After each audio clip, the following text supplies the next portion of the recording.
Hi, welcome to the October 20th, 2020 Club Cubase Google Hangout. We're going to do a quick audio test and make sure everything's okay, and we'll get started in just a couple minutes.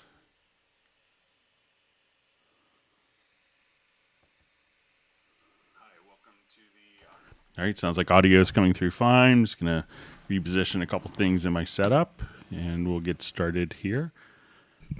My name is Greg Undo. I'm the host for the Hangout today. If you haven't been on a Club Cubase Hangout, this is kind of an interactive Q&A session. So, and generally what we will do is go through all of questions that were sent in advance or questions that have been entered into the comments field. And we'll go through these kind of in chronological order. And again, my name is Greg Undo. So I work as a product specialist for Yamaha Corporation of America, focusing on Steinberg products. So I'll be the host for today.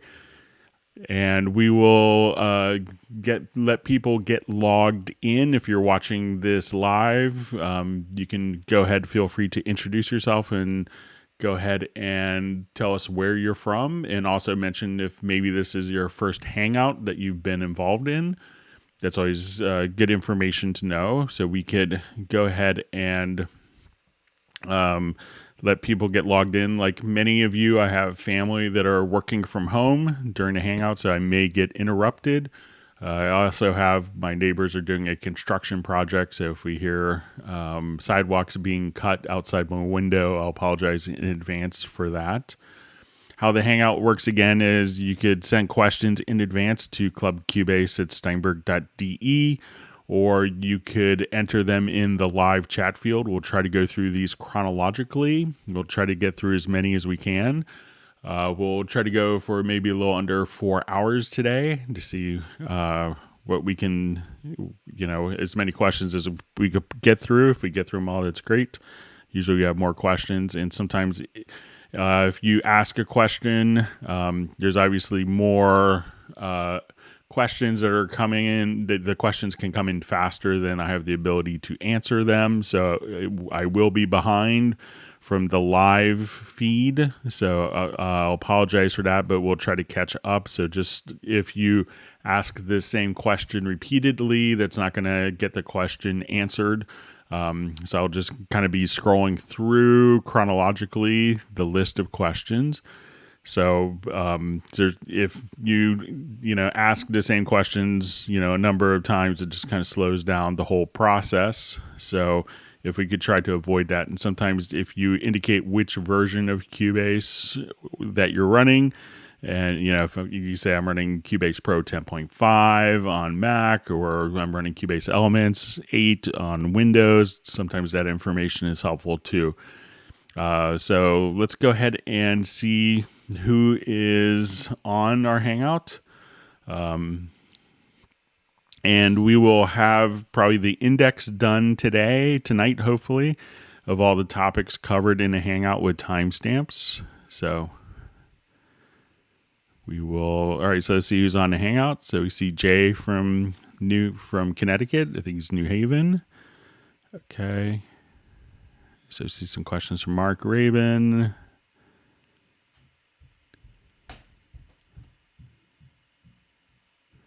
Okay. All right, so we see Ted Springman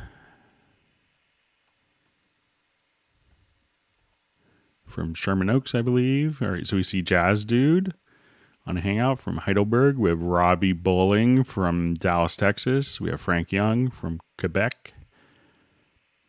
All right, Sir Robert from Atlanta. We have Pablo from Galicia, España. All right. We have Jan from CubaseIndex.com. So, all right. So with Millard Brown, good to see you on a Hangout.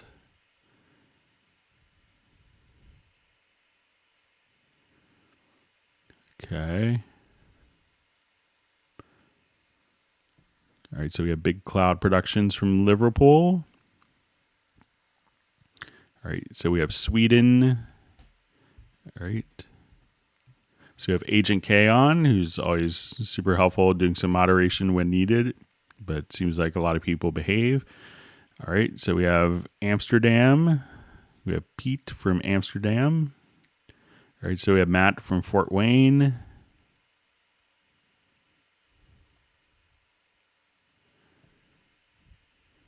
Okay. So we have Marlon from Calgary. All right. All right. So we have Germany. We have New York.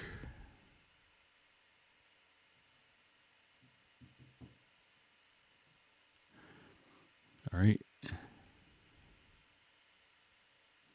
Okay, so you see a question about mapping controllers.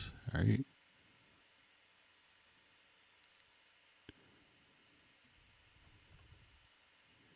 All right, so we have Worcester, UK. Hope I pronounced that right.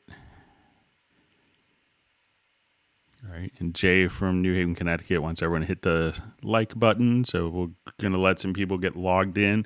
I mean, if you're not watching us live, you may want to skip ahead to about 10 minutes as everyone is getting logged in. All right, so we have Finland, Arizona, in the United States.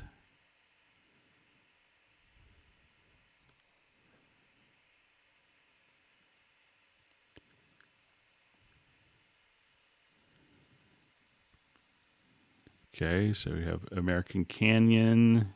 I'm not sure if that's California. I'm assuming it's California. It could be Canada, CA.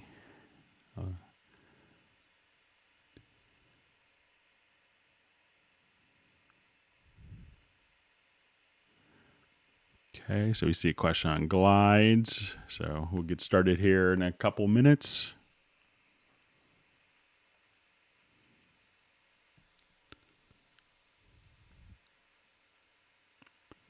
All right, so we have India.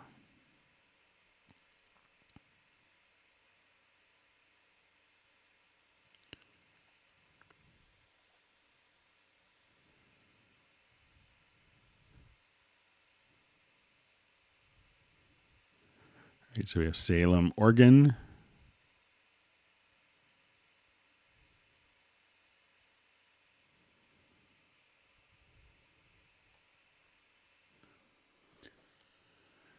Okay, maybe another minute and we'll go ahead and get started.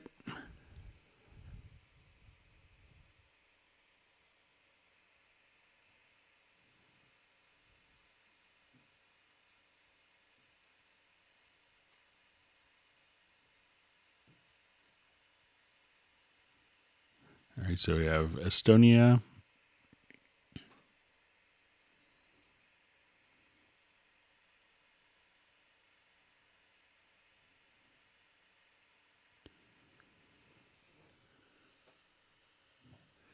All right, get waited maybe just another 30 seconds and we'll go ahead and get started.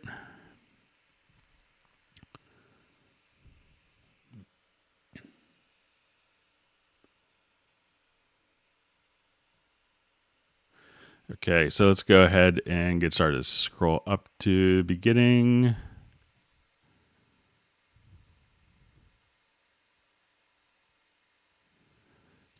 Okay, so just see a comment from Jay from Connecticut about kind of lyrics function we're discussing, but I don't see part 2 of 2 saying that someone else has something similar that you were kind of looking for, but I don't see the second part. All right, so let's say question, Greg, can I send an audio file for you to analyze, which may benefit all of us?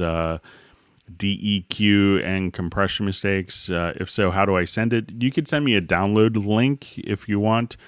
So if you want to send a download link, you could, send it to clubcubase@steinberg.de. I'd be happy to kind of take a look, take a listen to the file. And if you have like the Cubase project, that sometimes is helpful if you wanted to adjust plugin settings or compression EQ settings. So.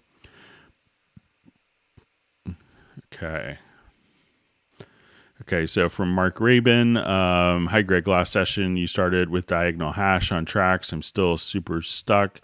maybe something about lanes. I can't tell what I record. When I stretch it, it goes away. Can't clip or edit its behavior that's new to me. I'm tracking like normal, but the diagonal non-stacking lanes appear. Can you review music, clock time per track, record modes, please? All right, so let's go ahead and take a look. I'll switch projects here.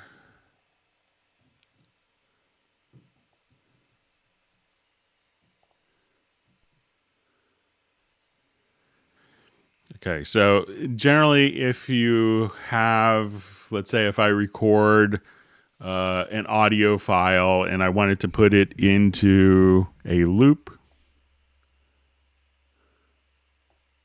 so say I will, excuse me, I'll just put this into like a one measure loop for this audio file. So we'll go ahead and record this particular file.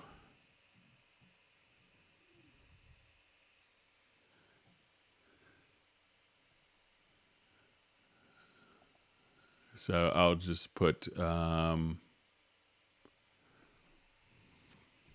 route it to a particular input. So as we do this, let's say when I record just a single file,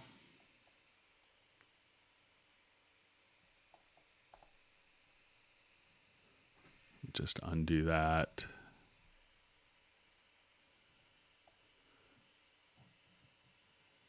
Just revert this quickly and show you.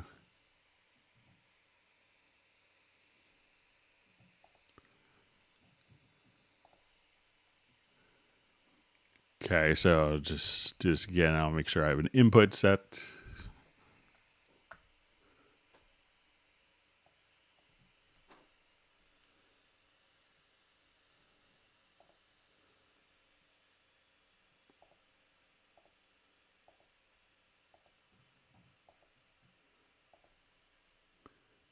Okay, so I'll select this event here and I'll set it to my stereo in left here. So as soon as I go to record an event here,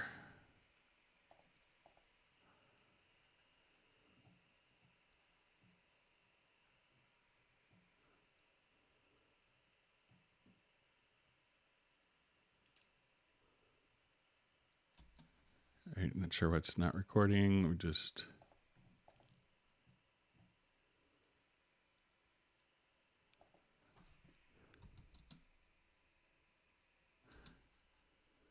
I'm just going to check my connections here really quickly. Sorry.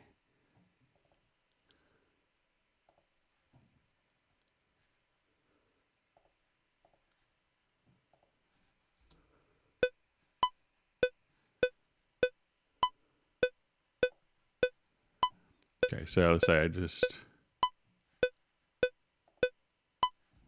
do a new project. Sorry, it's just acting a little weird.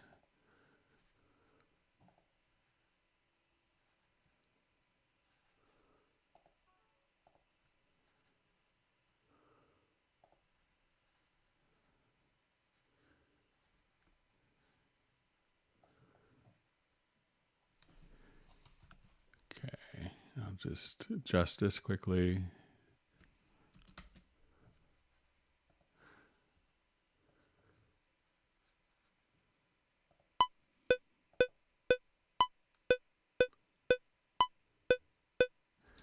All right. For some reason my Keybase doesn't want to record, but let's say, as I've recorded audio, and I think we discussed this a bit last time with kind of the comping. So if you record, over the same source on tracks, what's going to happen is, you'll get the audio that, as you indicated, looks like it's going to be kind of like little hash marks through it. So, and to see all of the different takes, Mark, what you want to do is you'll see this little icon here for show lanes. So now each recording is automatically visible in its own lane. So as we come over here, and if you wanted to activate which lanes are active, at this point you could just choose to choose which of the lanes is in the active performance. Okay. Okay, so you're saying I'm tracking like normal, but the diagonal non-stacking lanes appear.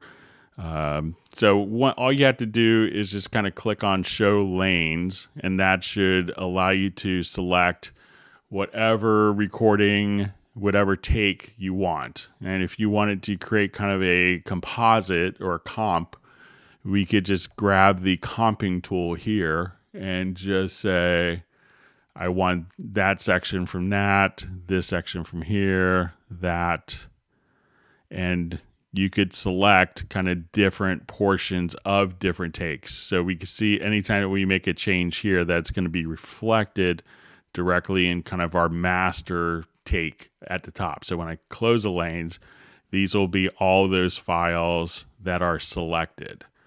And this will allow us to kind of build up your takes. So all of your takes are there, but you'll see them if you record it onto the same track over and over again. What you could do is just simply see them all by clicking on the lanes icon there. Now, you also asked kind of a secondary question. So can you review music clock time per track, record modes, please? So, we have our, musical mode and linear mode. So if I had an event in musical mode here, let's say a drum loop.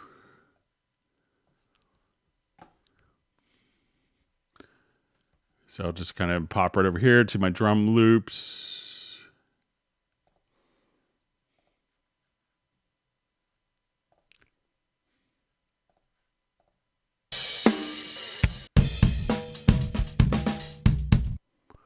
All right, so if I have this particular track, set to be in musical mode, as I would make tempo, if it's in musical mode, and we see that I'm starting, let's say, at measure 11, that as I change, excuse my throat, as I change the tempo on a particular track, that's going to stay kind of at the same position. So as I adjust the tempo here, that position's timing is going to be maintained. But if I put this into linear mode, as I change the tempo, this will not stick to measure 11, but it's going to change in that it's going to stick to its absolute time position. So if I add a ruler track, just to kind of illustrate this, and I have this set to seconds, that we'll see that this will maintain kind of as I adjust the tempo. It's going to maintain kind of the same seconds, but what's happening is this event will kind of maintain. So when a track is in linear mode, so as we adjust now, these events, so we adjust the tempo, is going to stay at the same time position, but the tempo is changing, so the bars and beats will change.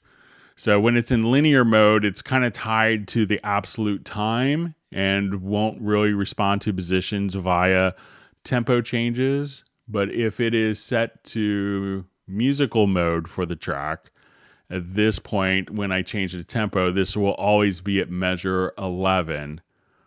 So that's some of the differences between kind of tracks based in linear or musical mode. So hopefully that helps. But with the lanes, when you see these kind of diagonal lines, that indicates that there are multiple tracks, and all the underlying tracks, if you have great takes, are still maintained, but they're going to just, be kind of stacked on top of each other. So, and one other thing, if you've done that and you don't like that mode, you could select each of the lanes, and then you could choose to create tracks from lanes. And now these are all spread to different audio tracks if you wanted it to be that way. Okay.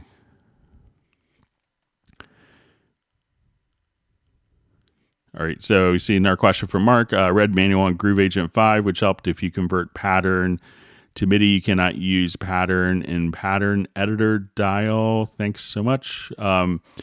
So with Groove Agent, I'll just jump back to my other project. I said Groove Agent.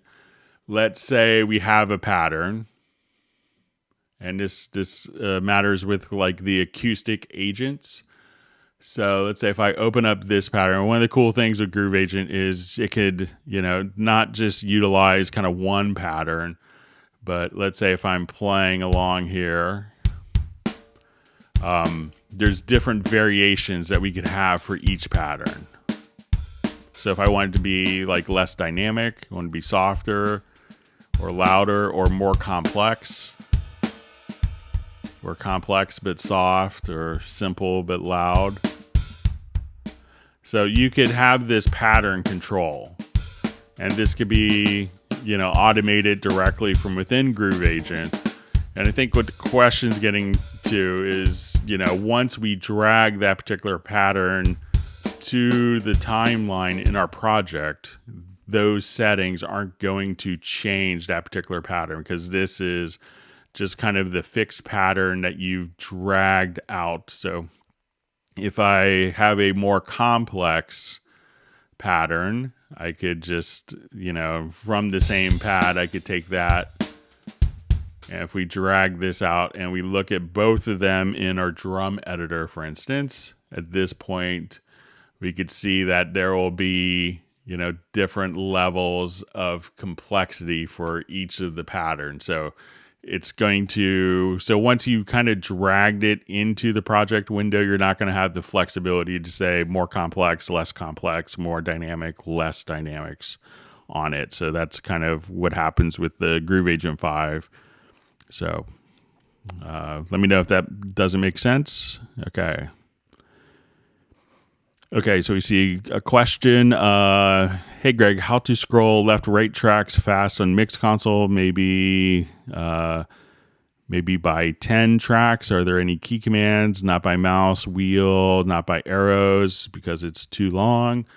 So I think that the arrows are pretty fast. Let me just open up kind of a big project. So let's say if I'm here on this project, but we can make a macro to do this as well. So let's say if I'm all the way here. So if you just if you're in the Mix Console, you can hit the left and right arrows. And that could be pretty fast to navigate in the Mix Console. As you select here, and we navigate kind of up, down in the project. But so you could, once we have the Mix Console as our active zone here, if this is too slow for you, so I guess if you have a 4,000 track template, you could do that. So if you wanted to, like real quick before the Hangout started, I just made a quick macro. So I went into key commands, and I think I called it navigate Mix Console by 10 tracks or something like that.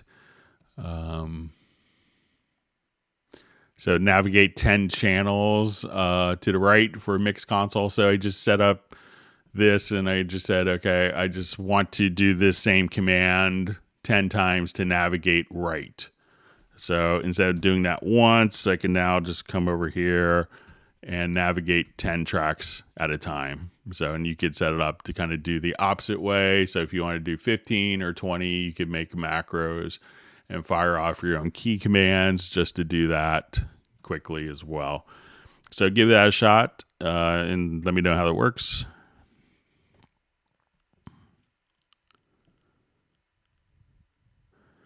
Okay, so we have a question, how to unhide tracks in Project Panel. Again, I so appreciate you and the other Cubasers. Thank you for doing this. So if we have tracks that are hidden, you could see in the visibility tab, and the tracks that are visible are, that are checked are visible. So if you just go up to the upper left-hand side, you can see the inspector, and then you can hit the visibility tab. And now you could just bring those tracks back together So, or back to being visible. So let's say as I scroll up here, we could navigate and say, okay, I want that to be visible. And if you, let's say you did a whole slew of them and you're like, okay, I just want everything to be visible, you could come over to the little settings cogwheel. And then you can see the track visibility settings, and there's different presets that you could utilize here.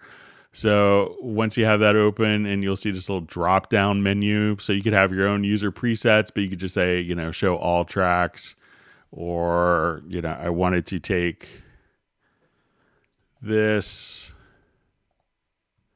let's say I wanted to, let's get my modifier keys right. So I could say, show only selected tracks. So if I wanted to come here, we could say show only selected tracks, boom, so you could do stuff like that as well. And these are all kind of addressable through keyboard shortcuts. So, and then show all tracks just that easily.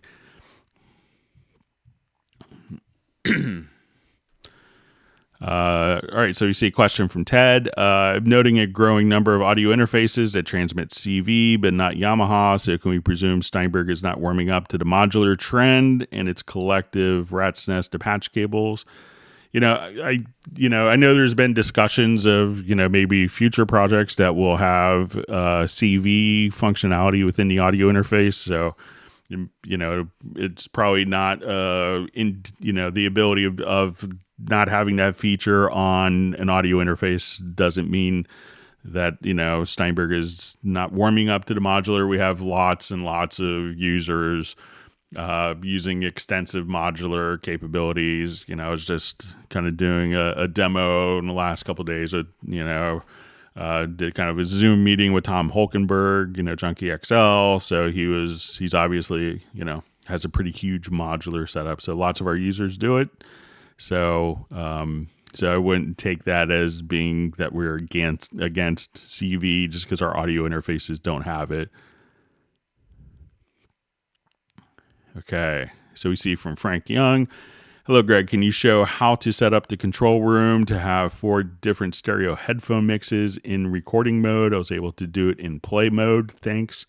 So it's going to be really the same exact setup. And if you say it's during record versus play, I think one of the things that could be kind of a clue there, and if you have it working during playback but not recording, it could be tied. So the settings are going to be identical for the routing. So you would, again, go to like your studio to audio connections, and in your control room, you'd see like your 4 headphone mixes here. Like I have drums, bass, guitar, vocals. So we have that set up. And if you're hearing mono, it could be that when you go to your studio setup, and I think from our discussions, I know you're maybe getting UR824 or maybe that you had RME, but I would try, just out of curiosity, to, if you select the audio interface here, just out of curiosity, try to, if it's like an RME interface, it could be once it's doing the direct monitoring, if direct monitoring is enabled, that may be, turning it into mono during the tracking, depending on the routing within the RME Total Mix software. I know it's like the least fun piece of software to get into to try to figure out, but try to toggle direct monitoring off and see if that makes a difference, because that would send like that input directly to an output.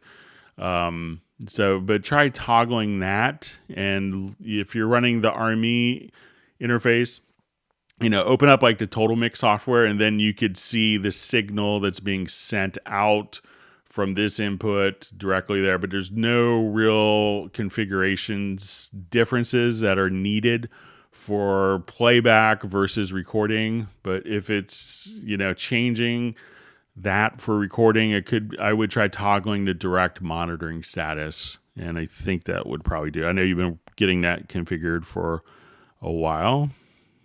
So hopefully you're one mouse click away from happiness. All right, so good to see Sir Robert and Jazz Dude on the Hangouts. Jazz Dude's always incredibly helpful, helping people that have questions I haven't caught up to, so I appreciate that. Good to see Millard Brown. I think you maybe missed a couple of Hangouts live, so or haven't checked in, so good to see you on. Okay.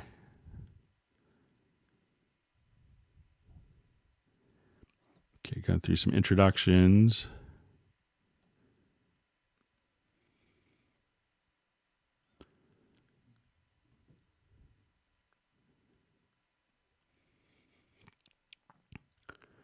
Okay, so we have a question from Millard Brown.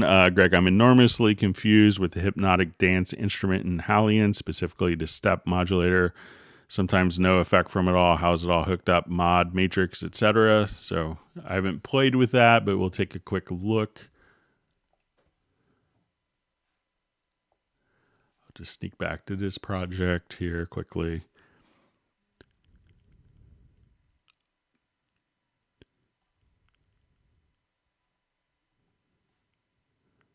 Okay.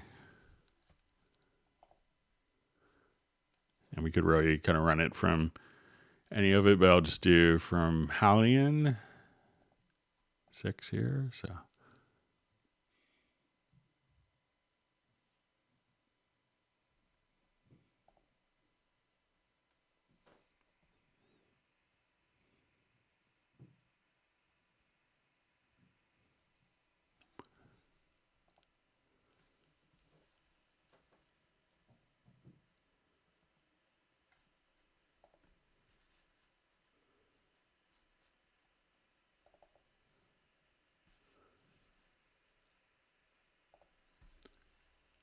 okay, so let's see if this is kind of taking advantage.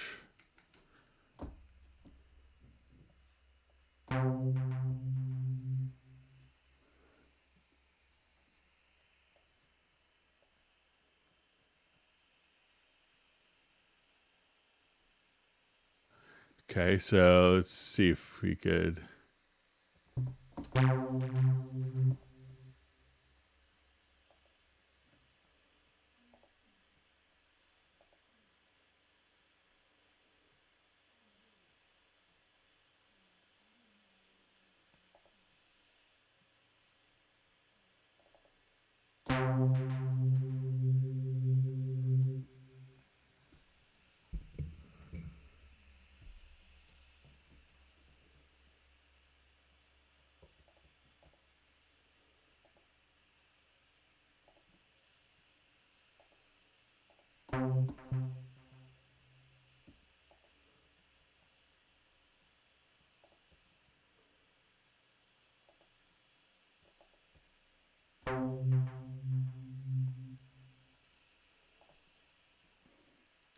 So probably need to send somewhere. I haven't used this so much, but we need to send this to the synth sound to the modulator. So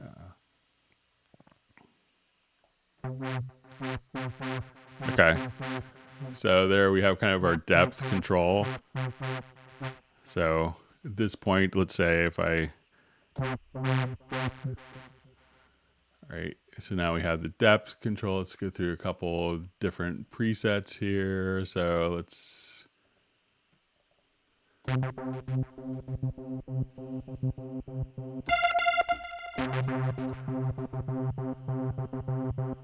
so let's say if I just kind of reload the patch again here, just kind of start off.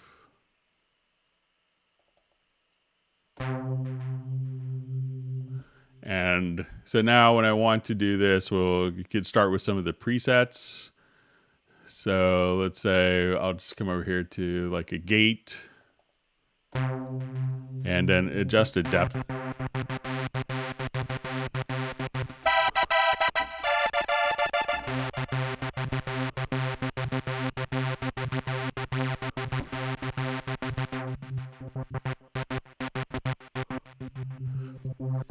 And that's when you could kind of play around with some different aspects. And let's say if we wanted to go to pitch, we could just now.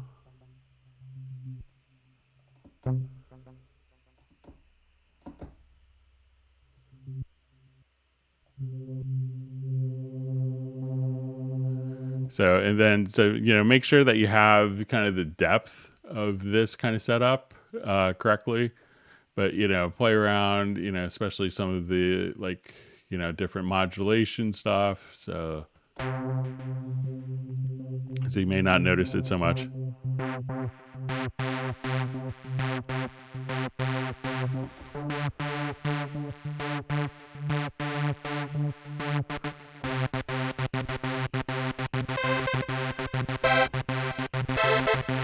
So that should kind of hopefully get you started with that. But let me know if you're still having problems with that. But, make sure that you have the depth kind of turned up as well, and kind of start off with some of the presets, and then you should be able to kind of adjust accordingly. So if you wanted to.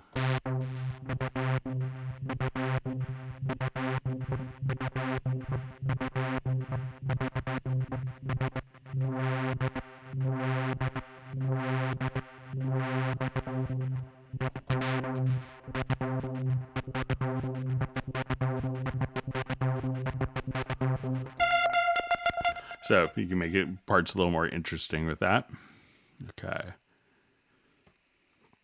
Okay, so a question from Tomer Chen. Hey, I want to map my MIDI controller to commands like undo, hide specific windows. How do I do that? So we could accomplish that in the generic MIDI remote. So let's say if we go to your studio setup, we go to generic remote. And what we want to do is basically tell what, so say I'm using my Nektar Panorama, my P4. And what I want to do is, this is where we tell what the particular function is. And we want it to now do this particular command. So I think we had it kind of set up. Let's say and if you want, you could also just kind of click on the MIDI learn. So I'm just going to hit a note. And what that's going to do is it'll kind of capture that particular note here. So if I hit, when I hit the, C6 or whatever on my controller keyboard, we could say edit, undo. So now as soon as I do a bunch of edits here, I could take all of these and I still have that kind of selected, but I could just use that particular key to undo all my different functions. I'll redo with my keyboard shortcut. So that's how you could undo. So again, what you want to do is just go to Studio Setup, to Generic Remote, and you'll see a lot of functions under Command. And then you can say, okay, this is, I wanted to add a, audio track. When on this one I hit, the B flat note, so I'll just click on learn.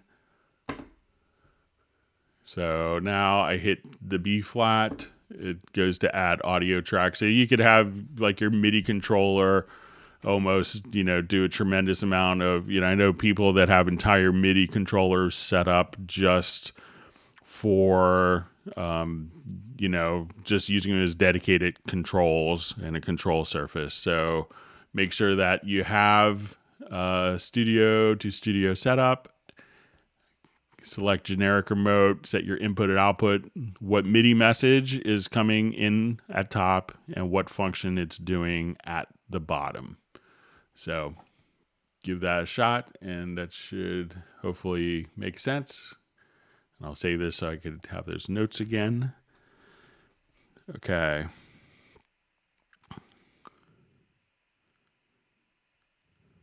All right, so see Pat Dolan's looking forward to this session. So I have a question. How are you sharing your Cubase audio via YouTube? So my setup is, and I've worked with all sorts of different scenarios over the years to come up with something reliable. But what I do is I take the audio outputs of I have a UR24C audio interface. I take the outputs of that into a mixer. So I have a Yamaha mixer with a USB output. I connect my microphone into the same mixer. And then I go through OBS and I use Cubase, sending all the audio out of through my UR24C interface. The analog audio is patched into I think it's a Yamaha MW12CX mixer, and my microphone is patched in as well. So Cubase is seeing my UR24C interface, and then my streaming software, whether it's Zoom or whether it is, through OBS on YouTube, is just accessing the audio from my mixers that are kind of separate. So I find that works great because I can change sample rates. I don't have to record enable a track for my microphone in Cubase to do that. I don't have to worry about different loopback configurations in my audio interface. So that's how I have mine set up. And it works great for Zoom, works great for the Hangouts as well. So I kind of take a different approach, and you can do it with 2 audio interfaces as well. So it's no problem. Okay. All right. So we see Recyclop. So it's Visa from Finland here, first time on a Hangout. We're glad to have you. Welcome. Feel free to ask any question. Okay, let's keep going through. See how people. Okay, so we have how can I create a glide to a specific note? So, generally that could be like on, very easily done. If the instrument is set up for portamento to be able to do that. But one thing that you could do, especially on utilizing the sampler track, is, let's say I have my sampler track here. You could just activate kind of the pitch icons. And then once you see the pitch, which is usually activated by default, I could put this into like monophonic mode. And then if I wanted to, you have a glide amount here. So you could do stuff like that, where you just. So as soon as you kind of, hold down a note, you could just say, okay, we're going to start here. And you could set the amount of the glide, how fast it is.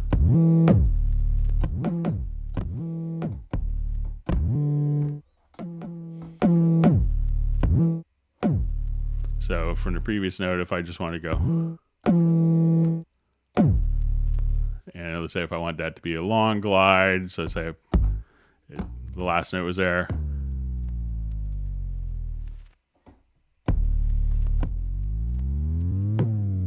And it's whatever note that you just hit on your MIDI keyboard, it will glide to.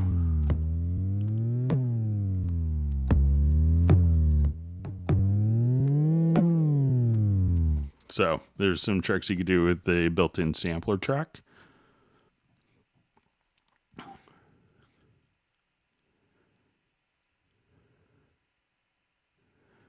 Okay, bear with me. My chat line just kind of jumped ahead. It will do that periodically. At some point I may lose some questions, so I apologize in advance for that.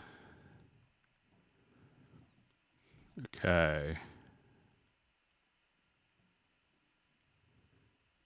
All right, so we have someone from the U.S. Virgin Islands.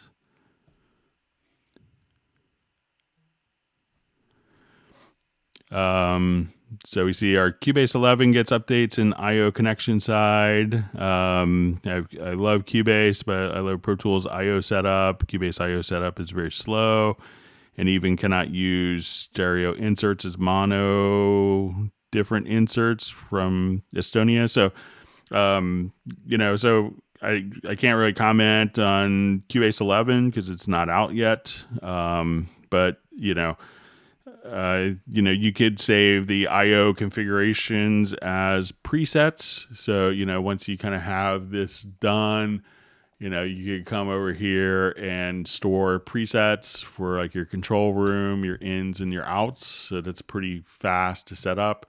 And, there's a lot of people that, for different reasons that, don't want to put, stereo inserts on a mono track. You could do it quite easily. So if you do have just a mono audio file, and kind of mimic the behavior of an analog mixing desk, you could just come right here. So if we have a mono track, if you want the inserts as to maintain the same channel width, and if it's a mono track, a stereo plugin, just it's one mouse click again to just, add an effects channel to that stereo track. And you can say, okay, I want a multi-tap delay. And that way you have your sends as stereo and mono. So that makes a lot of sense, but I understand where you may want to have to change your channel width on inserts. So, all right. All right. So it's Claudius checking in from, I believe it's Nova Scotia in Canada. All right. So Joe from Scotland. We have Russia. Okay.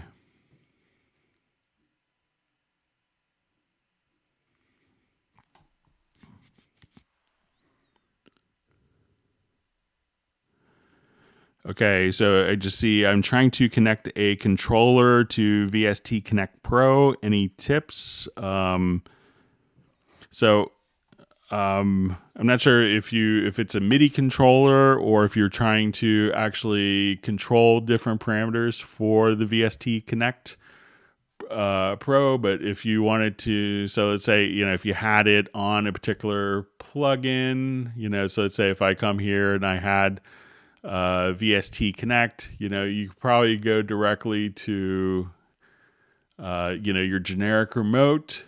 So, and if you wanted to, go to, different VST Connect settings, like if you wanted to control the plugin, and if you had that particular plugin enabled. So let's say if I just did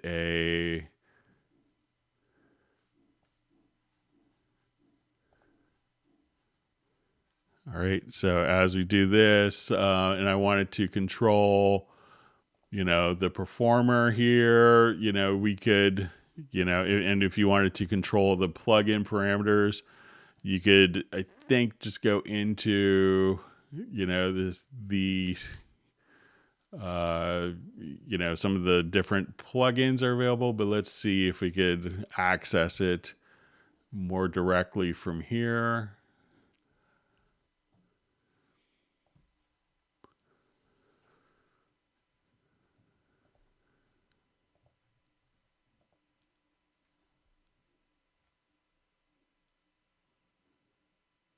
So you could just go to your VST Connect. So if you want to do controller here, you could, set that up for doing VST Connect different parameters. So, but if it's for MIDI controller, let me know, and hopefully we get back to it within the Hangout.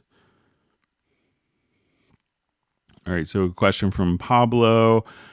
In the mix console, when we have previously made configurations, for example, showing only the battery and its effects, can we assign a keyboard command, one for drums, one for bass, etc.? So once these are kind of set up, so let's say I have, I'll just jump back to another project here.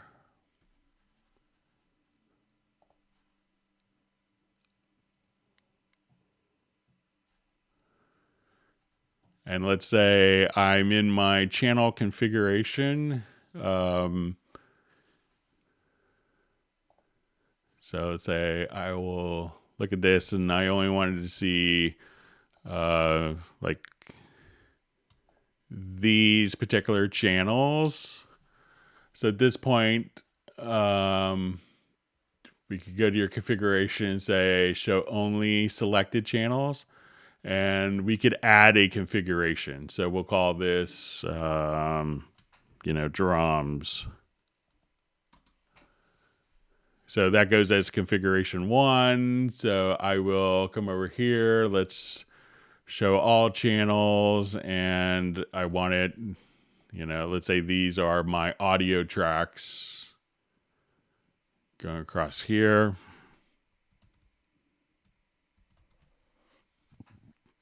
So I will just select these. Let's go to our configuration.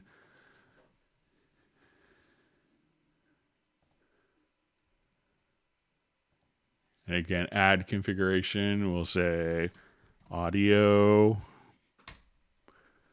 Okay, so, and once we go to our key commands, we can see might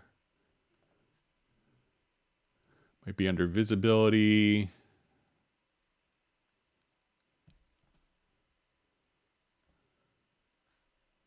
Okay, I'll just do a quick search.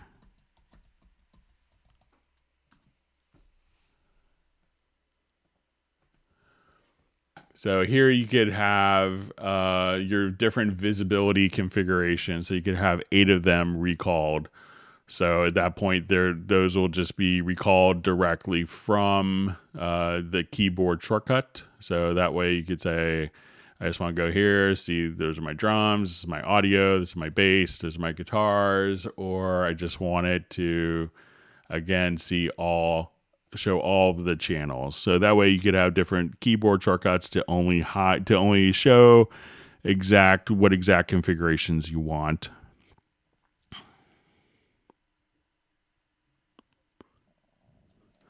Okay, so I see a question from Pat Dolan. In Cubase 10.5 Elements on Windows, how do you change instruments in VSTI using automation?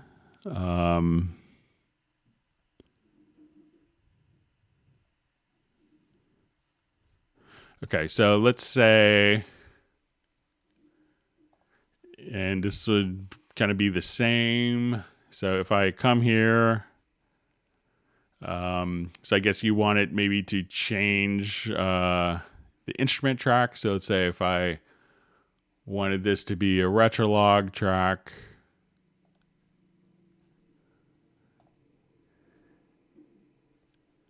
and I have another instrument track that's going to be, let's say, Pad Shop.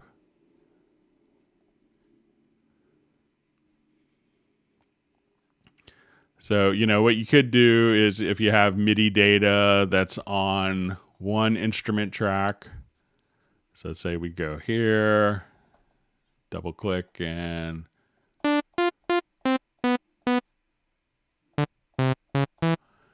I have my data here. So if I wanted to move that data to another track, you could add another instrument track and just simply, move the data down to that track and then delete or remove that particular track. So you could just say, remove the selected track and all the data is now on the retrolog. So that's kind of, but I'm not sure if you wanted to switch it using automation or if there was automation in the parts itself, so that would carry over. So if we did have automation, let me just undo that. So say if I come here and I have automation, so say I have volume automation. So let's see if I copy this part to that, and all the automation will just carry over as well. So as soon as you kind of just copy the parts, and what we see the straight line is now if we put the automation into read, so all the automation is on the original track would automatically carry over. So give that a shot, and if I'm misunderstanding, just let me know. So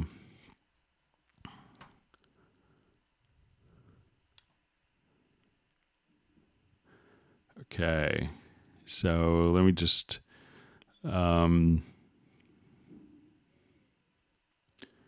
Okay, so we have Julian Daniels checking in from Germany.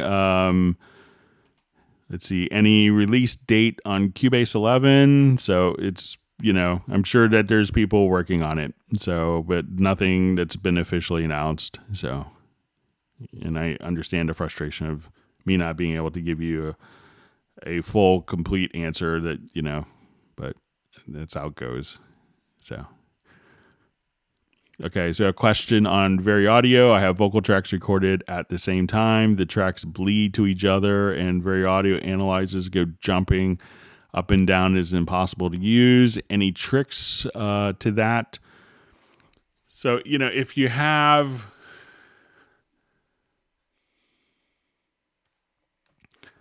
So, let's say if I wanted to...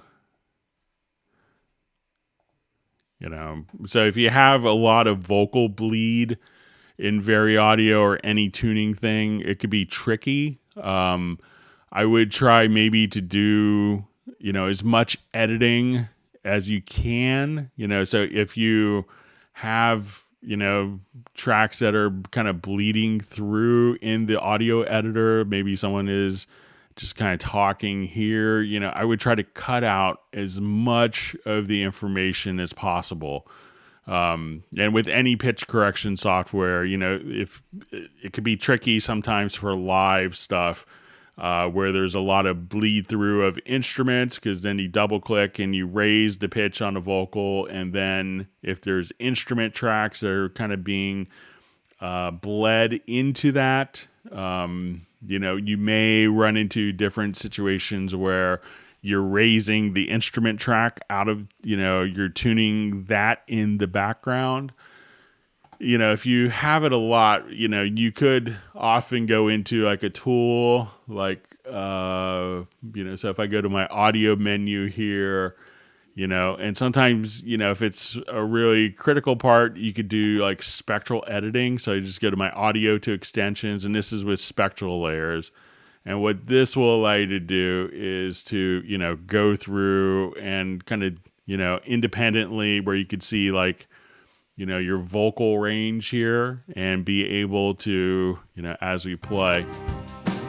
Now you're packing boxes ready to leave. So at this point you could just say, okay, I wanted to packing boxes ready to leave. And you could choose to do different, frequency based, spectral editing where you edit particular frequencies out.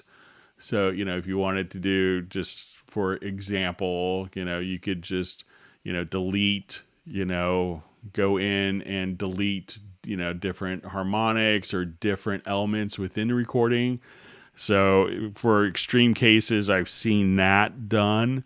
So that's something that you could do, but it's, with any pitch shifting, it's not, the pitch shifting is intended to shift the pitch. And if there's other material that's kind of in the background, you may have to employ something like spectral layers to kind of clean it up as much as possible.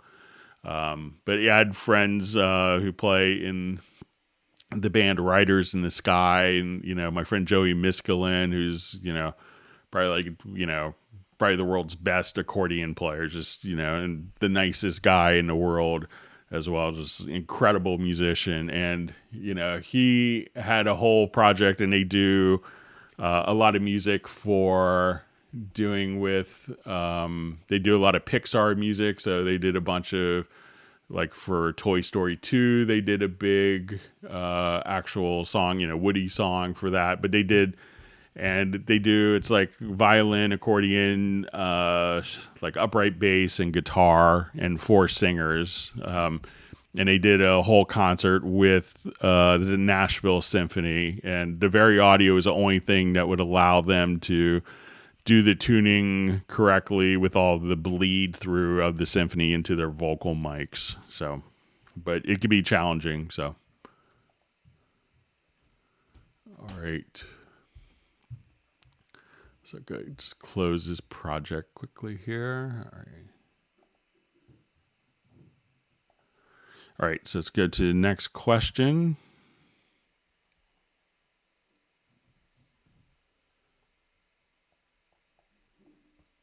Just see if I can move this out of the way. All right.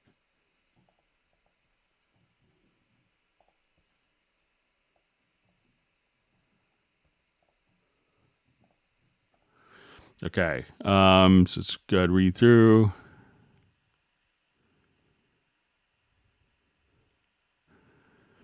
Okay, so we have a question. You show how to ramp a tempo change across a bar measure rather than an immediate jump point. So let's go ahead and take a quick look. So I will, let's say, add a tempo track here. And this could be kind of a subtle thing. So we'll come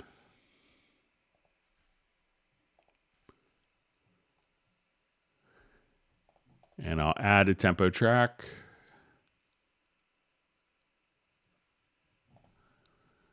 Okay, so a lot of times when we go to enter in tempo values here, you can see it immediately jump, but if you want it to curve, you click on this icon here. It's kind of a bit hidden by the range, and then just choose to ramp. And now you could just draw in ramp tempo curves just like that. So it's a bit obscured by the actual values here, so you can just kind of switch between jump and ramp. So click in this little box and you could toggle the behavior of that.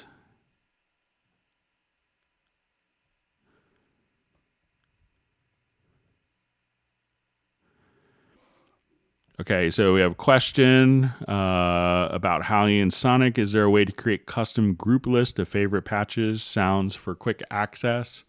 So what I would do if I had just quick Halion Sonic, I think I have a Halion Sonic SE in here.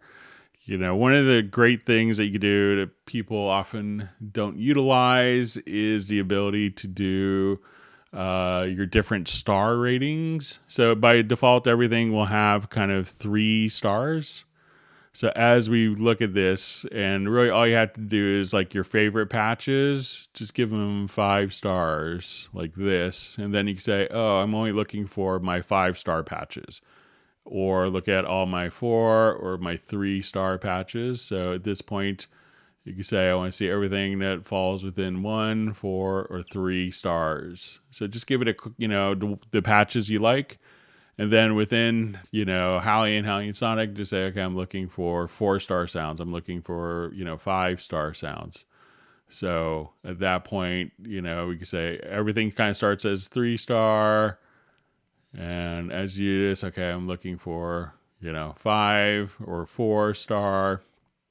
And you could kind of filter out the different ones. And you could do that with, just about all of the plugins, all the presets in Cubase to take advantage of the rating system. And that's a quick way of being able to kind of filter out your favorite ones very quickly. All right, so you see Pad Shop resize option in the future. I think that's still kind of a fixed interface, but let's go ahead and take a quick look.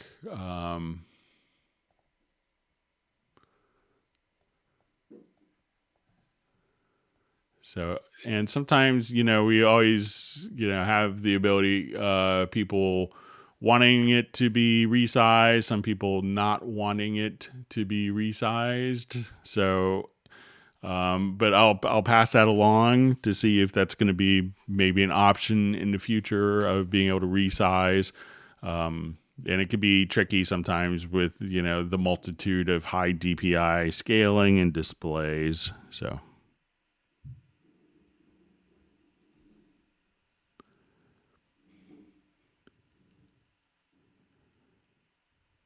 Okay, so we have, it looks like Lacob Constantine Cyprian, as composer, does artist vocals, checking in.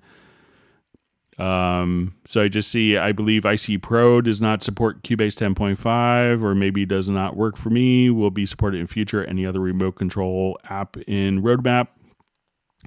So yeah, it definitely works with Cubase 10.5.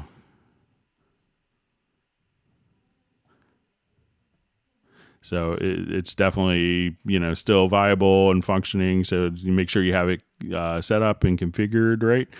You may have to add, there is like a little, let me see if it's in here. But there is maybe like the little Bonjour utility I think you might have to install, but it's definitely definitely had it configured here. Okay, so from Jan, we have a question. You often use Retrolog in your examples. I thought it was outdated, but I realized that every time you use it, that it can do a lot. Can you do a short demo with Retrolog? Can do. All right, so let's go ahead and just add a Retrolog instance. So we'll just kind of start from scratch and maybe build a little bit of sound. I'm not the best synthesis sound designer, but so let's start off with just our initial sound. So like I say, all right, so we have, multiple oscillators. So you can say, okay, what type of oscillator do I want? What octave? Let's add a second oscillator.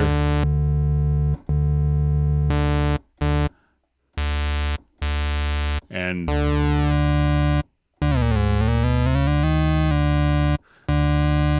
let's say, okay, I want to add just a bit of noise in there as well. So say,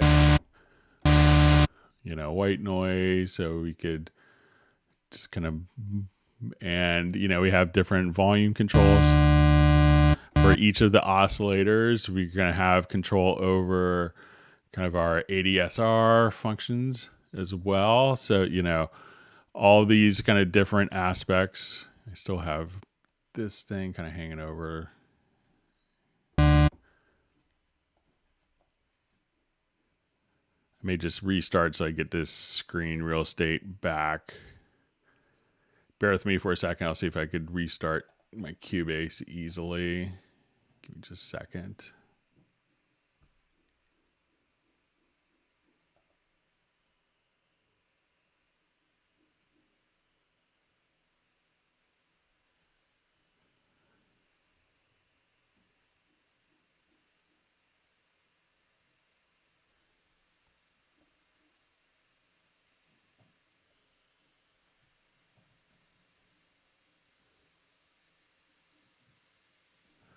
All right, I'm just going to reboot my computer really quickly. So just bear with me if you guys could hang out just for a couple minutes, and I'll go ahead and reboot.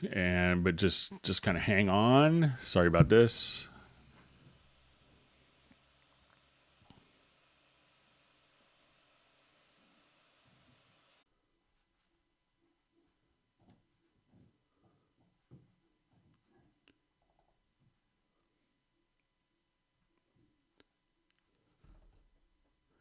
All right, so I think I'm back, but I'll just go ahead and check really quick, make sure audio is passing through. Sorry about that. Just going to make sure I don't continue on. All right, so it seems like audio is going okay. So let's go ahead and just take a quick look at the Retrolog again. So, and sometimes this is all my fun IT stuff I have from work. That's always problematic.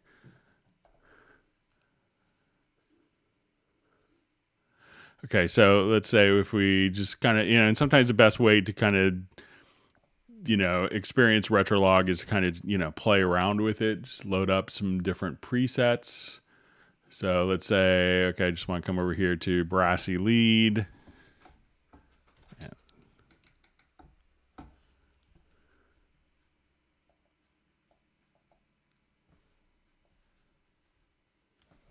Let me just check my connections here quickly so you guys could hear it.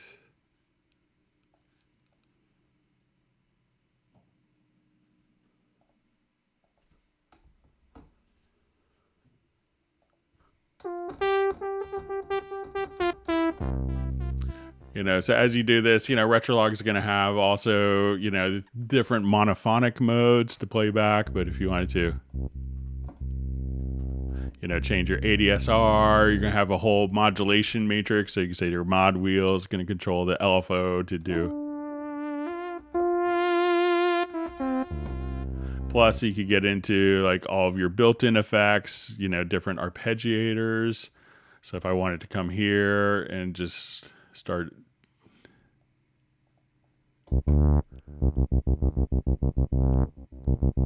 come up with like interesting patterns.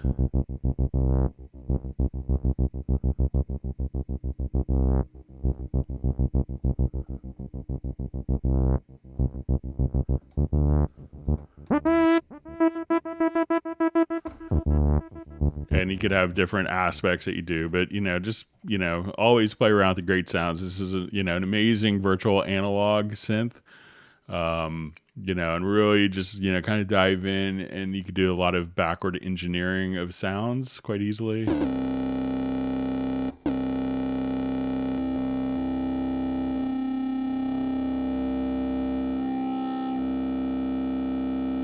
And one of the things that a lot of people don't realize is you could actually take an audio signal and sidechain it into Retrolog so that you could, feed a different audio source directly into the filter section. So that makes it kind of ridiculously cool for doing a lot of sound design work. But yeah, if you haven't experimented with Retrolog, you're missing out on a great virtual analog synth. Okay. So let's move on.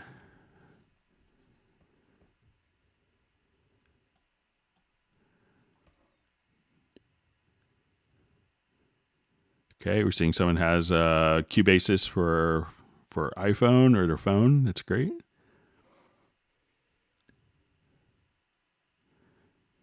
Okay, how can I change easily in piano roll pitch for 808? So just jump back to that. So really all you have to do is just select pitch bend.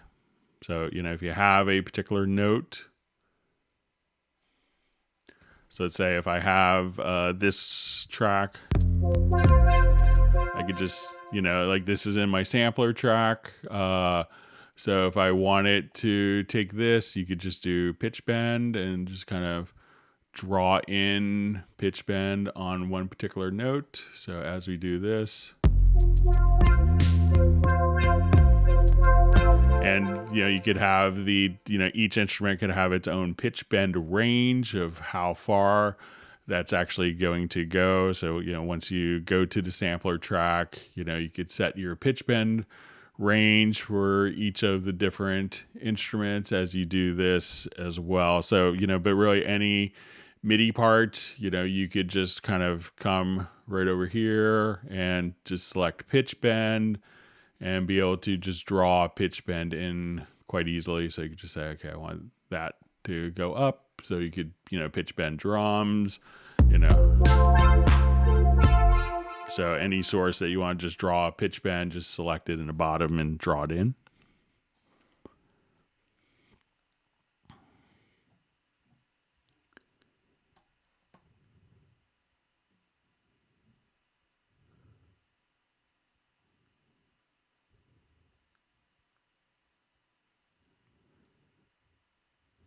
Okay. Just reading through comments. Okay, so I see Mark Rabins is in this earlier with our lane says, yes, thanks, Greg. I got it. So good. I think you probably had your epiphany moment. So to see a comment that Steinberg should start a competition for their Cubase users, make a song with stock instruments, plugins only, and then throw some add-on libraries like Iconica to the winners. That's a good idea. So, we did, I think with 10.5, you actually saw there's different projects that different composers had written, and you could actually download the projects and do stuff like that. So,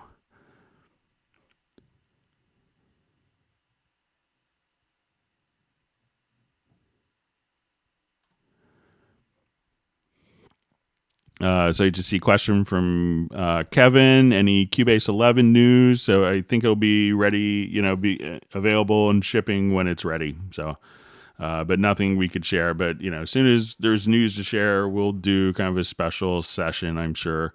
So, But yeah, there's lots of people constantly at Steinberg working on different aspects, and even though the company's kind of been in working from home predominantly, it's that hasn't slowed down progress on things. So I've seen some speculation on that everything would get pushed back because of the pandemic. So it's actually probably increased productivity a bit. So all right, so we have a question from Skyrise. Hey, Greg, how can us PC users see all of our Groove templates from the drop-down menu when we have so many that they cover the entire monitor screen? So I've kind of brought this to the attention of the product planning team, that when you have like a whole slew that that these should be ability to to maybe put these into a folder would be nice. So hopefully we could see that coming. But I understand your frustration. I've conveyed it to the team. So, but I'll reiterate it now that you've brought it up again. So now you say a customer said. It's not just me. So it has more weight from a customer.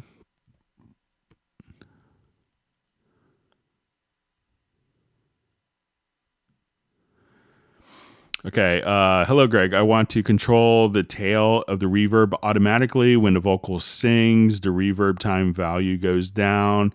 And when he stops, the time value goes up. How to do it? So probably the easiest way to do that is actually, just apply a sidechain gate to the reverb. So let's go ahead and see if we can get that set up for you. Okay, so let me just go to a file that has a vocal on it. I'll do something like maybe a ballad where you don't want that necessarily hanging out, the reverb hanging on forever.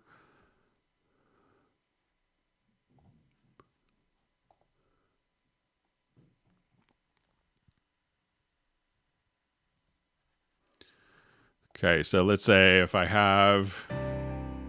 You stare at the ground, not a sound. Tell me why. So I'll just add too much reverb on this.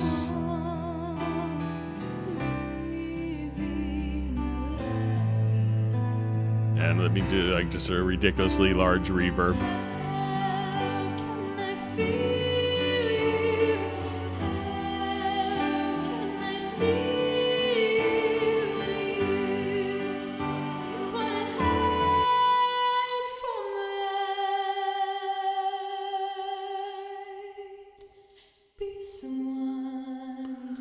So I think what some people will do, kind of an old trick, is to take this and let's duplicate the track. And what I want to do is take this particular track. I'm sorry, you will probably hear construction work going on outside my window. It's probably annoying. But let's say on my reverb return... So you could automate the reverb time, obviously, but I'm just going to come here and put on just maybe a compressor with, and let's sidechain it.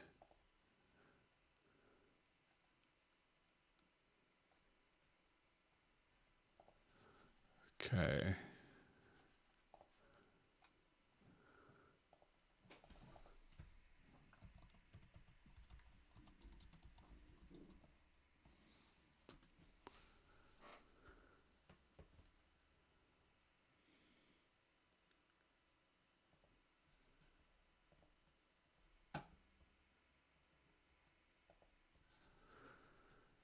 Okay, so I'm going to send this to no bus.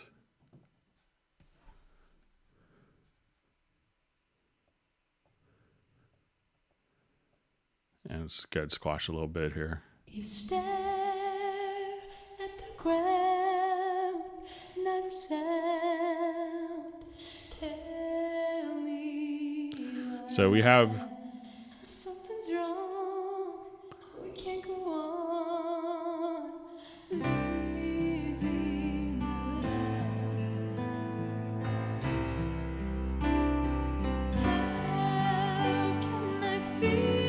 if I take that side chain off,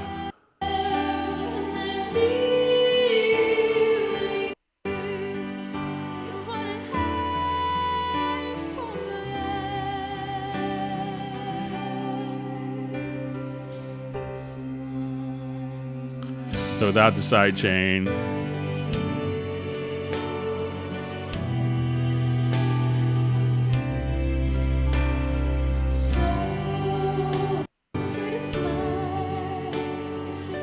so as soon as the vocal kind of kicks in a little bit from this track, it will, have that reverb kind of tailed down. So, I've seen people set up different scenarios like that. You could obviously, automate the return time on a plugin, but this could be a little more automatic. So, if you wanted to, just come over here and let's say if this is bypassed on this, and you could do it on the plugin itself or just on automating the send. So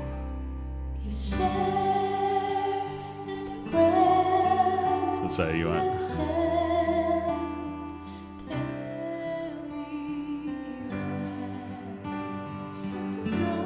and you could automate the send changes. So those are a couple of different techniques that you could use to kind of, have the reverb automatically kind of, controlled a bit more.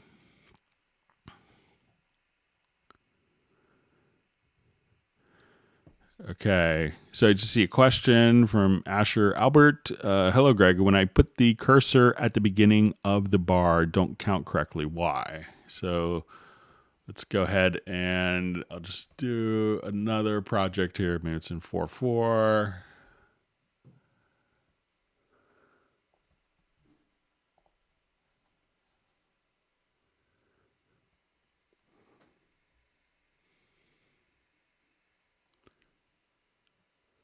Let's get this loaded up.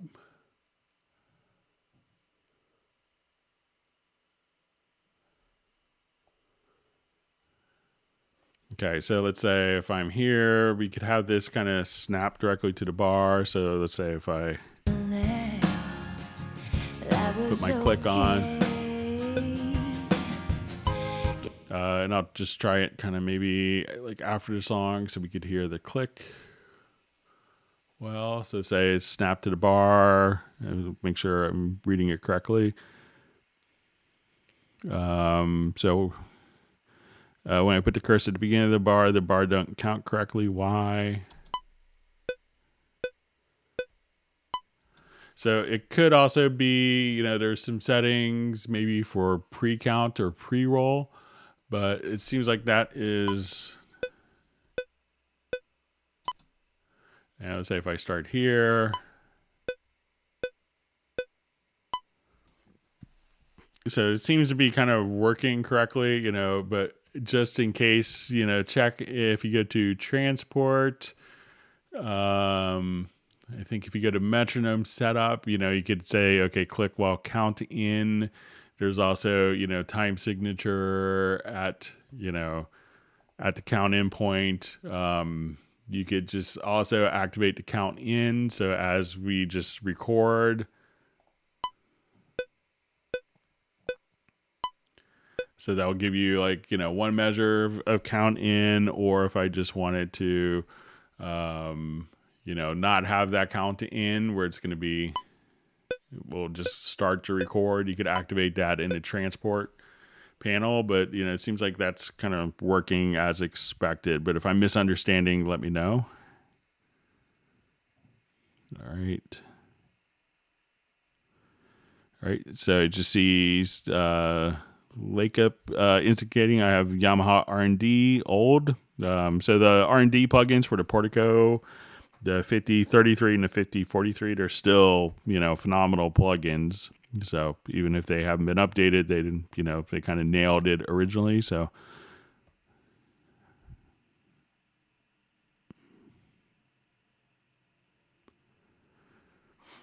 okay. So when I create a new instrument track in Cubase 10.5, I get a whole bunch of system exclusive tracks in my mixer that also appear on my Avid Artist mix. How do I eliminate these? So it could really depend on, what instrument that you're importing and what sounds. So let's say if I add an instrument track here, it'll add the instrument track and only add that one particular channel. So, if it's adding a bunch of channels of SysX, I seem to remember SysX being incorporated with maybe like a third party, some third party content, or third party plugin that was causing that. But if it's adding a bunch of tracks as instrument tracks, I mean, you could just delete those, extraneous tracks, and just, come right over here, select them and remove selected tracks. But if you can let me know what instrument is causing that, and it's probably the instrument that's maybe adding them. But let us know if it's a particular instrument or you get it with every instrument. Okay, so see, nice comment from Paul C. Hello, Greg. Thanks for these hangouts. I'm learning so much. It opens up ideas and things to learn more about. Thank you. That's why we kind of do this. All right, so someone's asking how I'm doing. I'm doing great. Thanks for asking. Okay, so just see question. I noticed you use Mac. I also have Mac. Is there any different sound quality, performance, and latency using Mac internal sounds versus RME or any other external audio card in recording VST instruments? So there's not going to be any real sound. The difference in audio interfaces can make, where it's going to make a more drastic difference is going to be when you capture an audio source. Playing back your audio, playing back audio won't be as critical, unless you're maybe going out to a summing solution and then feeding it back in, which you could do. But if you're using mostly virtual instruments, you may not notice a huge difference in sound quality. The latency of different audio interfaces can make a difference on how many tracks that you could run at lower latencies. So if you're performing and real time playing in and tracking is very critical to you, that's when an audio interface driver like the UR series, or if you have the RME, that's when it could benefit, because that could give you more tracks and more, like having a dedicated audio interface can allow you to run more particular tracks, and be able to have the latency a bit lower. So, but, generally I have a Mac for work, but, my personal studio, I run Windows 10, so I'm probably more of a Windows person. But the company gives me a Mac, so I could, run Boot Camp, and I could run Windows and Mac on my system. So,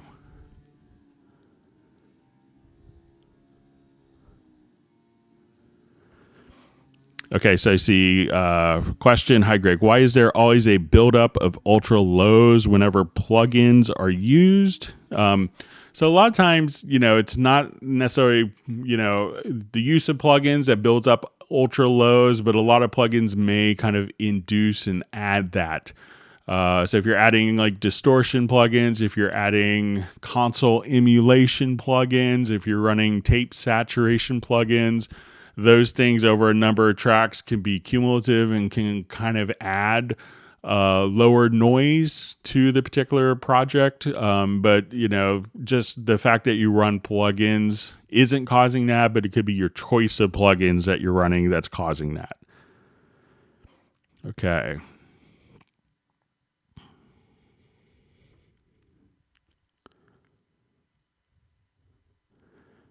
Okay, so just see from Frank Young, who had asked about the stereo and stereo Q mixes on playback, but not during tracking. Thanks, Greg. I don't use the monitor buttons on tracks because I'm using the X32 as monitor. I wanted to see how you set up a project, where I can see where do you set up the Q mix on each tracks. So if we wanted to do like a Q mix for our different musicians and how to configure that, let me just go to like another project here. So I'll just, and this is like, great for working with, tracking bands. So let's say I have a band, like drums, bass, guitar, we're doing backing tracks. So a pretty typical configuration. And we wanted to set up, headphone mixes for each of them. So I'll come over here to my full screen mixer. And I'll just add my right zone. I'm just going to hide my input channels here. So let's say I got, my drums, bass, guitar.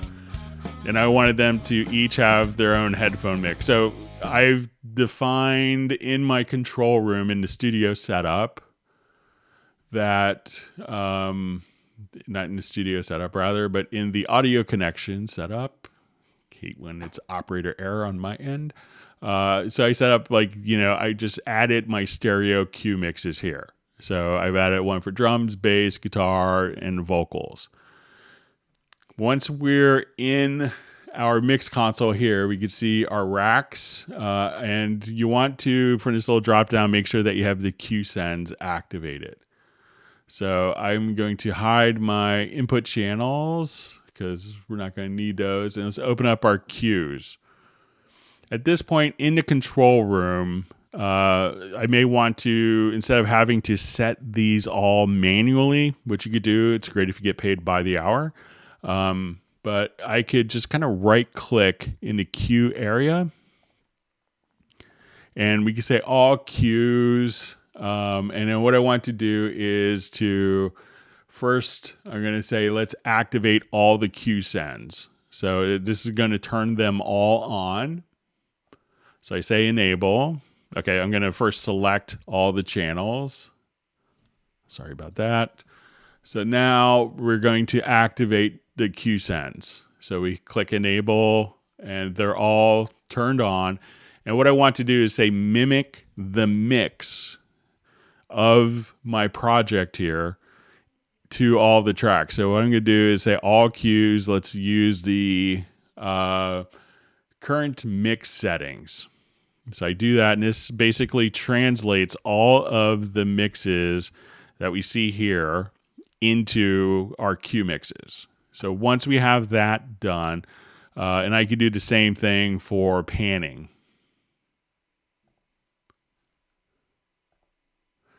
Okay, so now we have our panning set up. So as we want to do this, and I wanted to add, so my top cue mix is drums, and then I have bass, guitar, vocals. So to send more of this track to the drum headphone mix, I would just simply move that to the right, and that makes it louder. So if I was doing my headphone mix, I could select all my drum tracks, go to the cues here, and I'll just say I'm going to hold down Alt or Option plus Shift, and that would enable Cue Link. At this point, I'm just going to increase that for the drums. I go to the bass. Let's give the bass player more headphone mix. And let's take our two guitar tracks and give them more headphone mix. So to listen to the different headphone mixes, what you could do is as you're playing back the project, we could hear the mix that's in the control room, this mix. And if I wanted to hear the drummer's cue mix, I could just click there.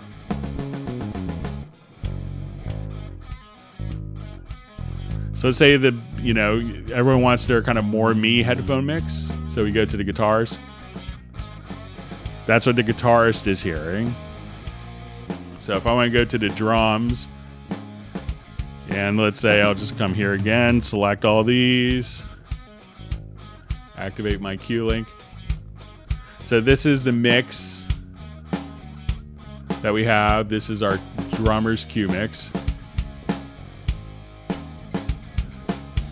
Let's say our mix, the drummer's cue mix, bass players, and a guitarist. So let's say the bass player wants to hear more kick drum. So I would take the kick and send a kick more to the bass player. So that when we go to the bass player's cue mix,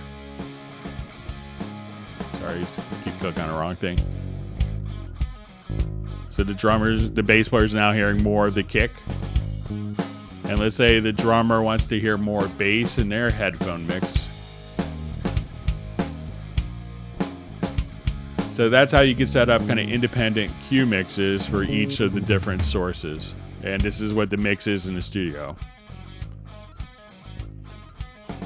So drummer's mix, bass player, so it's often called a more me mix.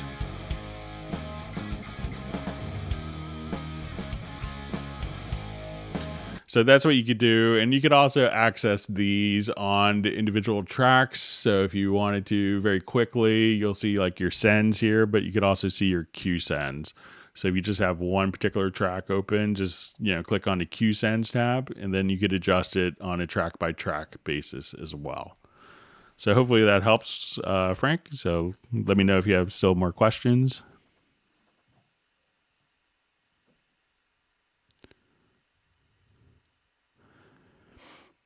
Okay, so I see question Groove Agent 5 seems to cause my computer, to slow down. Let me just jump back. Sorry, my timeline jumped on me. Bear with me.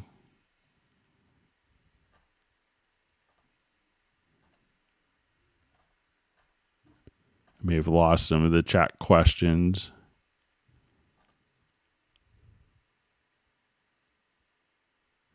Okay, so let me just...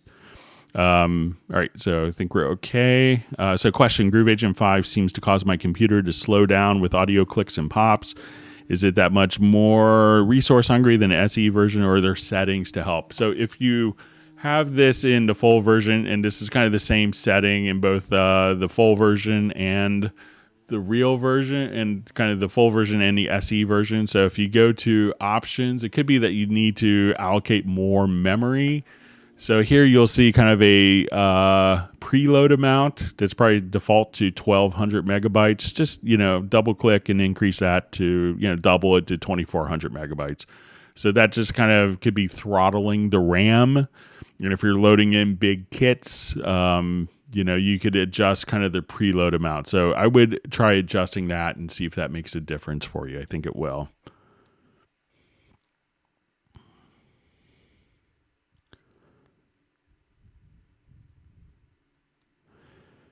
Okay, so I see a question from Frank. Why can't we see the separate cue mixes on input channels in the Cubase mixer?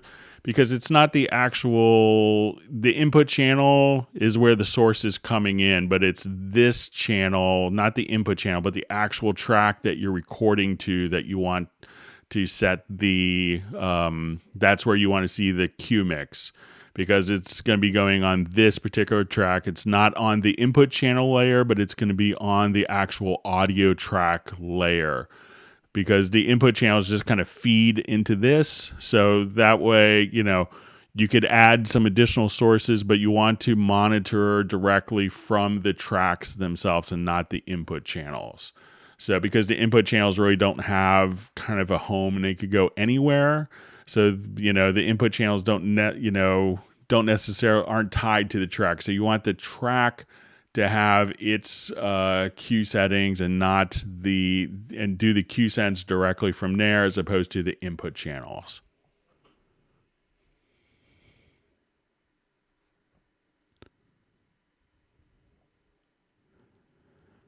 Okay.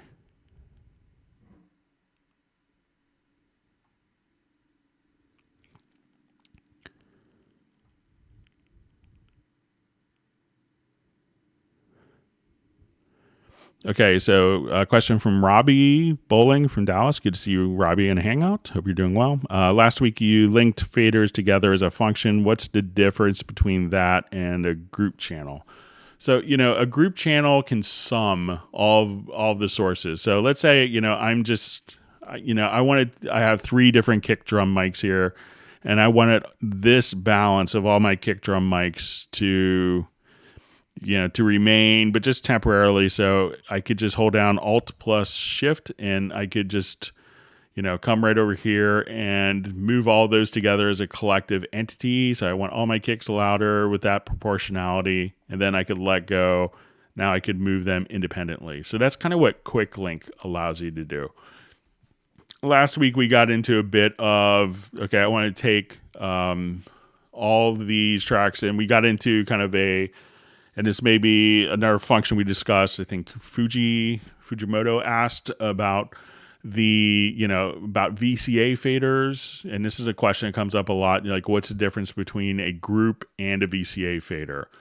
So if I wanted to take all my drums, I could assign these to, and I have probably a project that will make sense with this.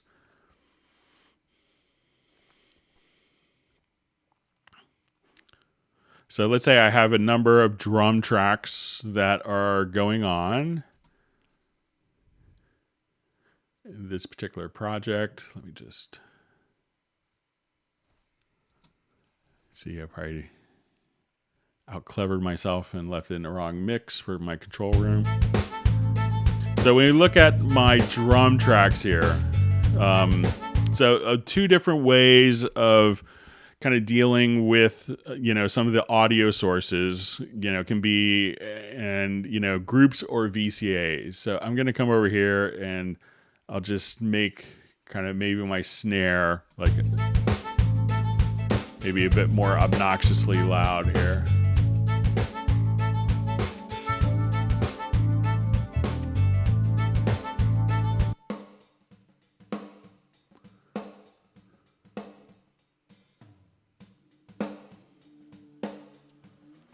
Okay, so let's say if I wanted to... Okay, so let's say I have automation going on all these tracks. So I see that I have different tracks going on. So if I want to take all of these drums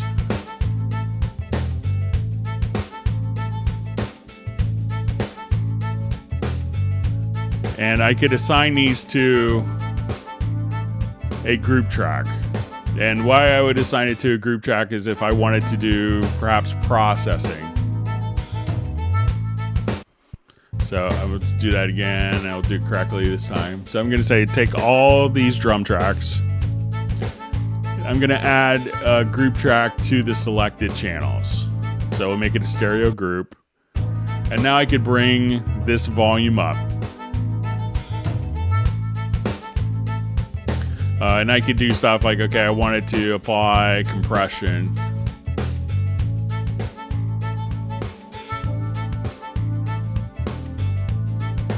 All right, but now as I bring this down, let's say I slow my snare drum. And listen to our reverb especially. So that's affecting kind of the balance between the reverb and the dried signal as I bring down the send. So, but now if I wanted to, we see that I have automation kind of going in different ways also. So if I have existing automation, I can add a VCA fader to these. So now I could bring this VCA fader down. It's going to retain all of the automation. But as I move my VCA fader down, the other tracks can still kind of move up. So if you have a lot of automation going on, but as we do this,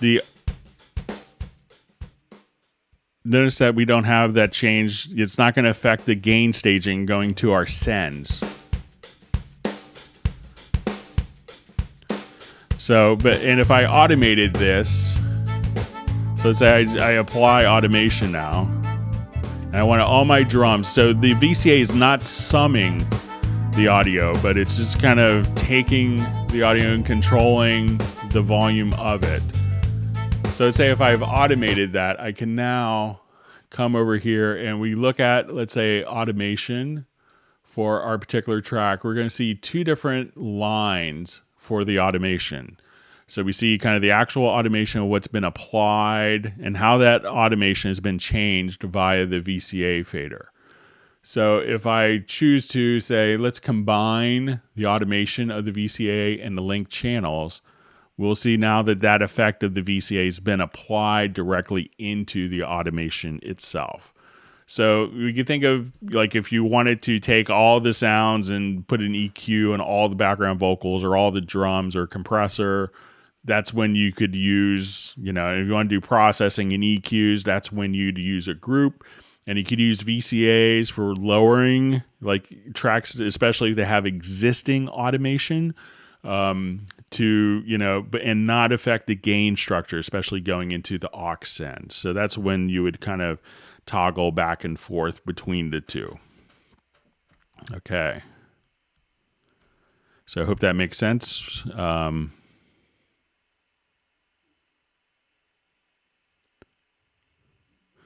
Okay, so we see a question from Oren Bynum. Good to see you on the Hangout. Can you please show an example of how I can record an arpeggiated run that is too fast for me to play normally and in time within my project? So, you know, one of the things that you could do easily is use step entry. So let's come over here, and I'll just go to a different project. And this is a great thing. Like my primary instrument is not keyboard. I know I should practice. After all these years of saying this for my entire career, working with Steinberg, you know, many decades. But if I, you know, keyboard, I don't, you know, if I want to be able to edit all my MIDI information well, but let's say I'm not a player, here I could select, you know, different parts. I will go into this particular editor, and as we look at this, I'm going to have just so let's say I can't do and have that correct. So you could put it into step entry, and you may have to just go to this little settings cogwheel in the upper right hand corner, and then just make sure that you have step MIDI input active. Once you do, and if that's checked, you'll see this little, almost like a staircase. At that point, we will choose kind of your quantization value. So we could say, I want this to be, you know, for, so say I wanted to put in like 16th notes. Okay, and I'm just going to put this to bars and beats. And you use kind of the left, you see this blue line, and this is like your left-right arrow key. So if you wanted to put in like a string line, so at this point, I could just hit one note at a time.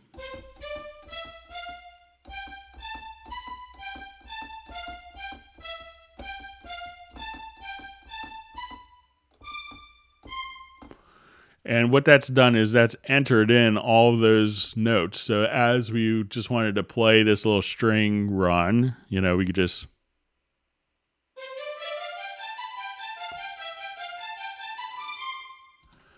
you know, and if you want to put in, you know, 16th note triplets, you could just kind of change the actual quantized value. So if you say, I want to start off putting in 16th notes. So as I come here, so let's say I want to put in 16th note triplets, or, you know, let's say 32nd notes, and I'm just not a great player.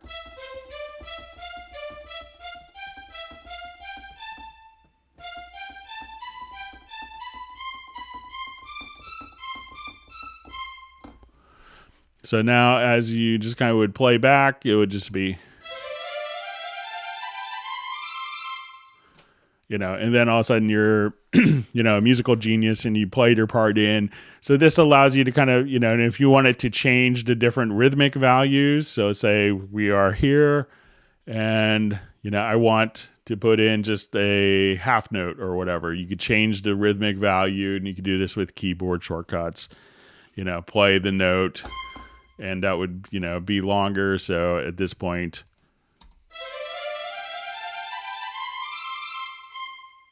you know, so you could do stuff like that as well. And it's, let's say I'll switch this to legato right here on the patch. So we'll see how this sounds.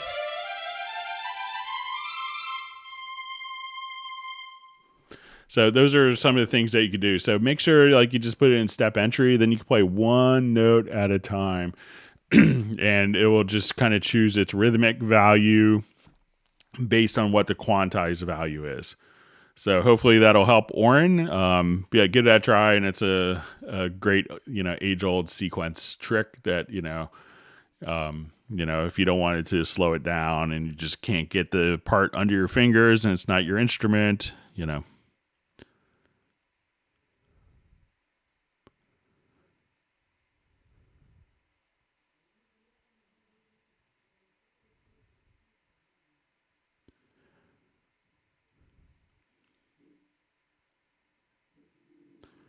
Okay.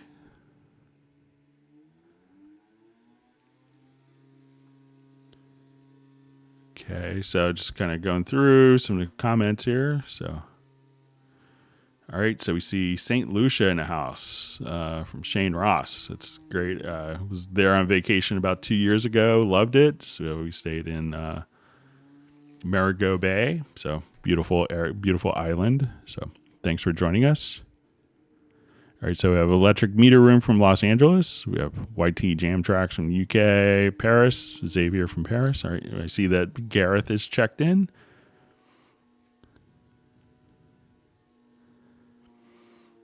All right, so we see Michael Teams checking in as well. So short key, Gareth is mentioning shortcut key of the day, shift up plus down to move MIDI plus 1 octave. So it's an oldie but a goodie. So if you want to see that, say I want to take all of my MIDI stuff here.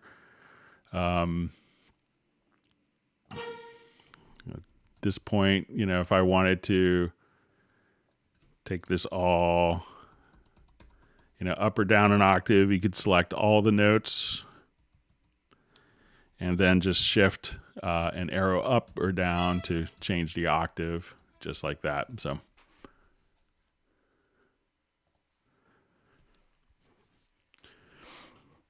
Okay.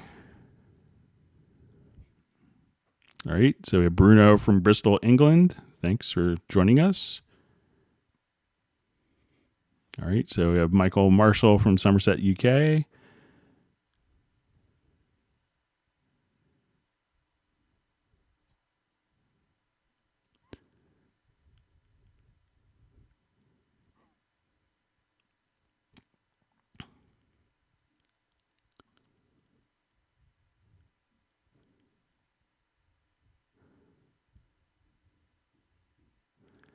Okay, so I see Gareth saying, surprise hangout, thought it wasn't until Friday. So, yeah, we're able to get it in this week, and I think we'll be able to do Friday. But next Tuesday, I'm going to be involved in some work meetings. So, but yeah, we'll try to keep it as regular as possible. There's a bunch of work projects coming up. So, but I want to make sure that we're doing these and continue as much as we can.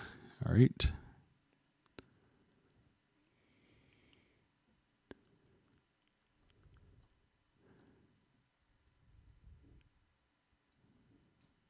But we're glad that you can make it. All right, so just reading through comments.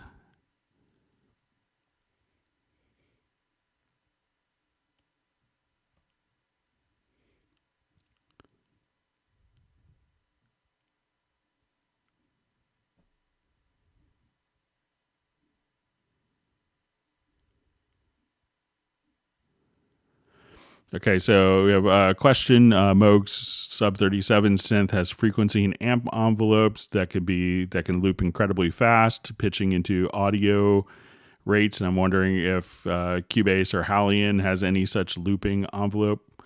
So you could definitely kind of get into your different envelope amounts as you do that and speed it up, to be super fast or slow. So there's you could definitely do that, without any issues.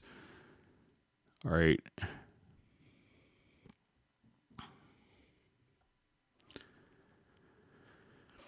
All right. So we see, hey, Greg, is there any way to set up 2 analog modules in mid side? You could do some processing for mid side that a lot of people miss. So say if I wanted to, use a plugin, so it could really, a lot of times, you could duplicate channel, flip the phase, but if you wanted to actually do some processing in mid-side to see what it sounds like. There's a lot of people who use the frequency EQ to do that. So let's say if we go to EQ and you go to frequency. So at this point, we could choose, let's say, okay, I want this to be, you could say, okay, I wanted to just take a particular band of EQ. So let's see how wide you can get, but you could do this and process it only on mid and side. So if you wanted to kind of isolate particular frequencies, so so some people will do this for kind of auditioning. So let's say, as you play back a project, let's say if you're here, you could audition and only hear. If you put it on listen mode, any of the changes that you make here. I may have this on the wrong channel.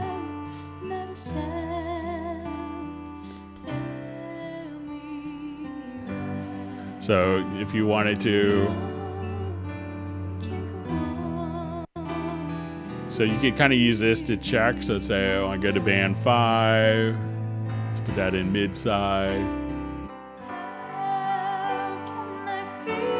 Then you're only hearing kind of the middle part of the panning spectrum, or you're hearing the sides. So for kind of checking and monitoring in mid-side, that's kind of a way that a lot of people will use it. So, but you could always just kind of if you had the two sources recorded, and just looking at the particular channel, if you just go to we need to flip the phase on your mid-side channel of your figure 8, you could just flip the phase directly there.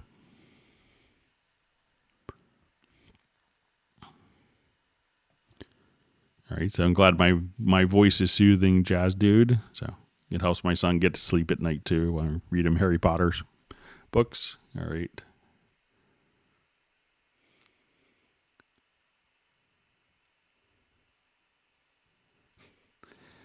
I just see Gareth's comment. Greg must abide by the non-disclosure agreement, or Steinberg will send Christopher Waltz to assassinate him. So I don't want to irritate anyone, and because I get to talk to people a lot in advance, and I'm always talking to customers, so I get to be dumb for a while till release day. All right. All right. So see some people looking for getting some feedback on mix forms on their projects. So.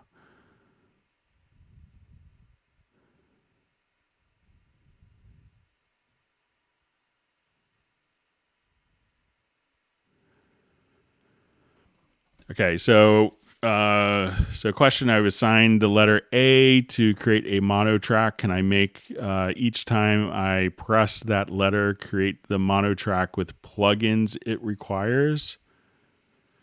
So I think it's you could maybe load up a track preset. So if you go to so if you want to start, I don't think you could load a particular track preset. So let's say if we go to, add track via track preset using track preset. So I don't think that you could have the key command do that. And if you left that typed in, you could have kind of a default track preset. With plugins loaded, but I don't know a way to automatically have the plugins loaded. Some people I know will just start a project. I'll just go back to another project here. So they may have kind of like a dummy track. So let's start with this one.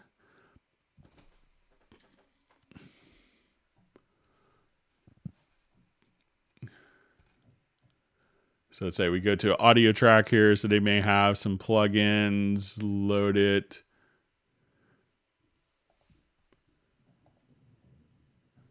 Let's say, okay, you want dynamics, compressor. Let's say you want it.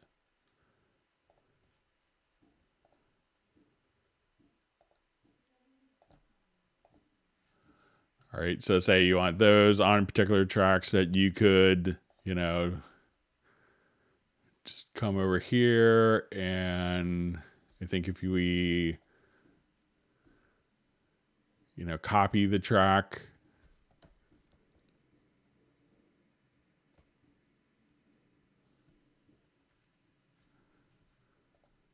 Let me just.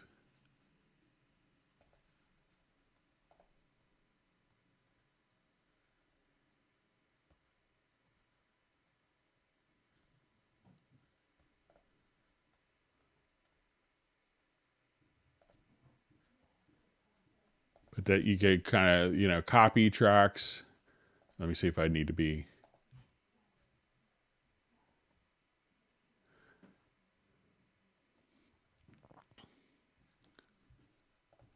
So let's say I'm here and I just do copy, paste. And I think that will carry over all of the inserts. So you can do that. Depending on the plugins, you may also, let's see if there's a default channel strip view maybe.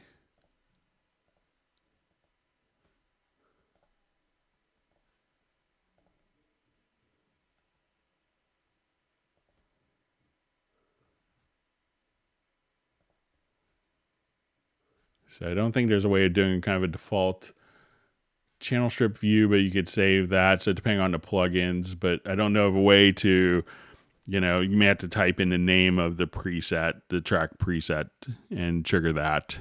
So, right. So apparently I should do the new Clear Eyes commercial. All right. Comments on my voice. Okay. All right. So Michael Teams wants people to hit the like button. So please feel free to go ahead and do that.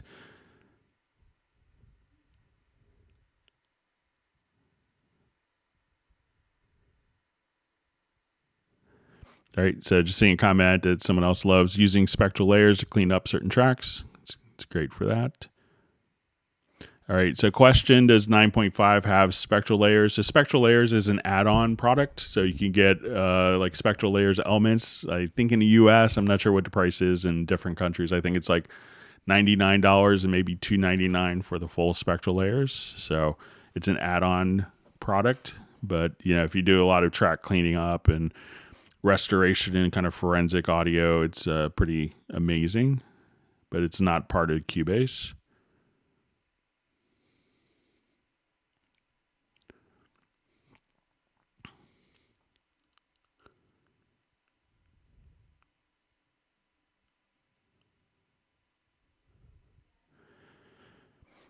Okay, so let's just see a question. Let's see, how could I go about making a custom MIDI mapping preset so I could write drum MIDI without scrolling all over the place? Also, I can rename the notes for reference. So let's say I have just, my MIDI files here. So, if you're using like, Groove Agent, SE, or, you could come over here and, as we have all of our different, drum sound, so say if I come here, so I have all these different sounds, and, if you used a drum editor, this could simplify the whole process pretty significantly. So you'll see this little drum map thing. And if you're using, you could start off with like a GM map, but you could also create the drum map from the instrument automatically, which is a phenomenally cool feature. Once you have that done, I could now just come over and I could see all the different sounds by name. So I'll set this up. So if I wanted to just, program something, I can say, okay, let's go to, I'll start off with C1. So let's just make this a little bigger. So I could actually just see the name of the kits kind of right over here. So I'll just slide this over to make it a little closer.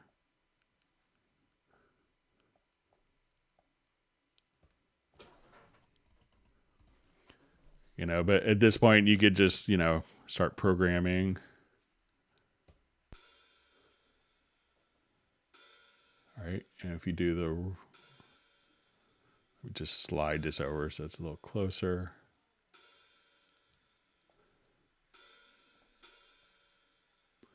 All right. So let's say I'll just come right over here and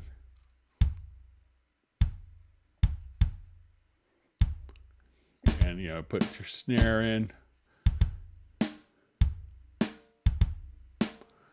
And let's say, okay, let's just do a little bit of hi-hat.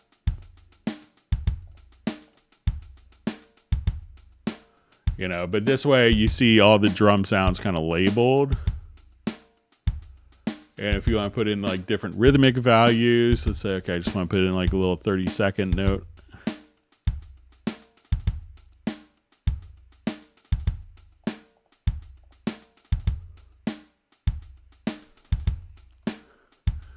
So let's do 30-second notes, and I could just kind of paint some in.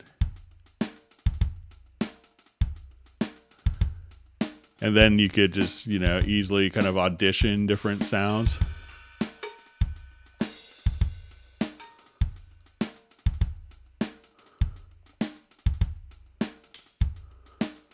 If you wanted to just adjust your velocity here.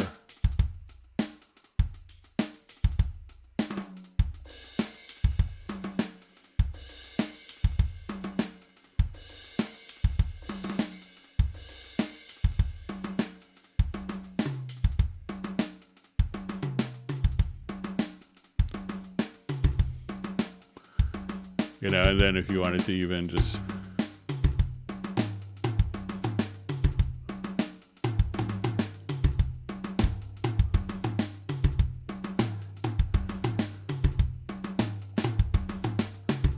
and you could adjust the velocities on each individual pad if you wanted to.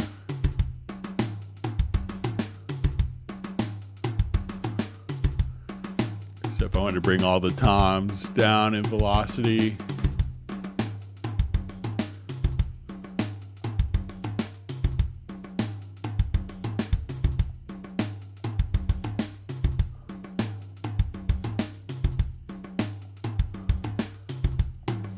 but this way you could see exactly kind of what the names are. And if you wanted to just change the names, you could, double click in like the drum map editor and, change the names as you see fit. But if you had multiple drum sources, so let's say if I wanted to come here, I wanted the kick to come not from this particular groove agent, but you could also, if it's a MIDI track, you could send it to other different devices. So, experiment with the drum editor, because you could actually kind of see these particular names and come up with drum patterns. And, instead of doing this in a typical, I see so many people doing, drum editing in, the MIDI key editor, which is,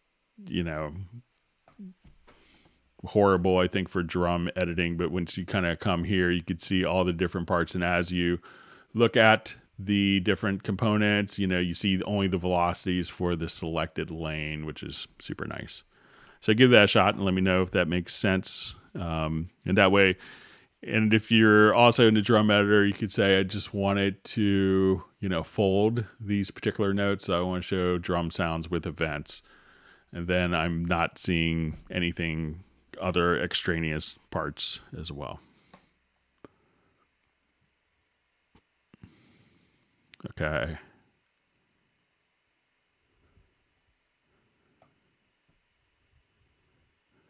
So as you see from Jeff mentioning star ratings are cool. Yeah, so make sure you take advantage of that.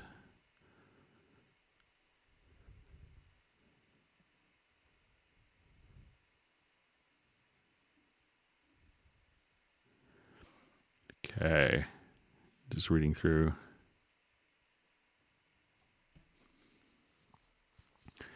Okay, so we have a question.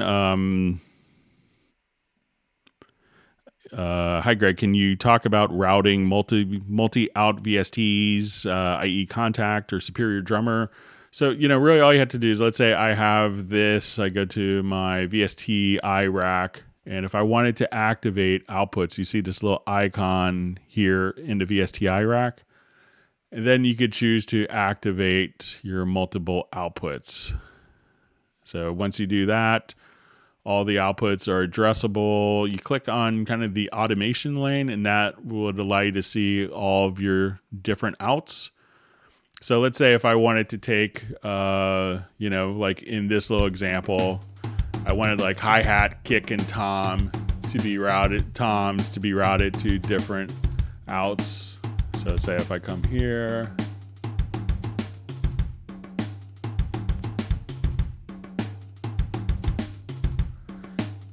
I could say, let's go to the mixer. So I want my kick to go out of, output 2. I wanted my snare out of output 3, hi-hat output 4, overheads output 5, 6 for room mics, and now these could all be just, bust out for independent effect processing,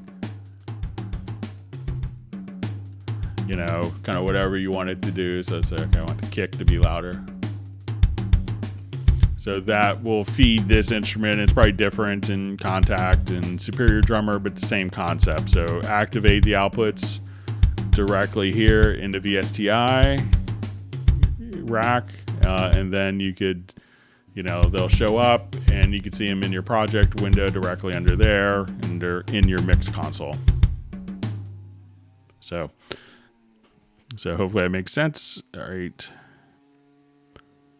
Sorry for the workers behind me. It's probably annoying to listen to.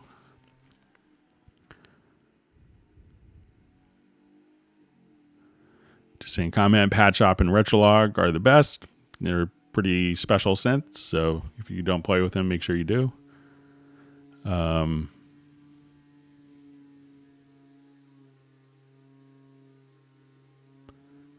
Okay. Okay, reading through. All right. See, is it Cage Elworth having coffee? So I'm jealous. Now you have to bring coffee to all 133 people in a hangout. So just like elementary school.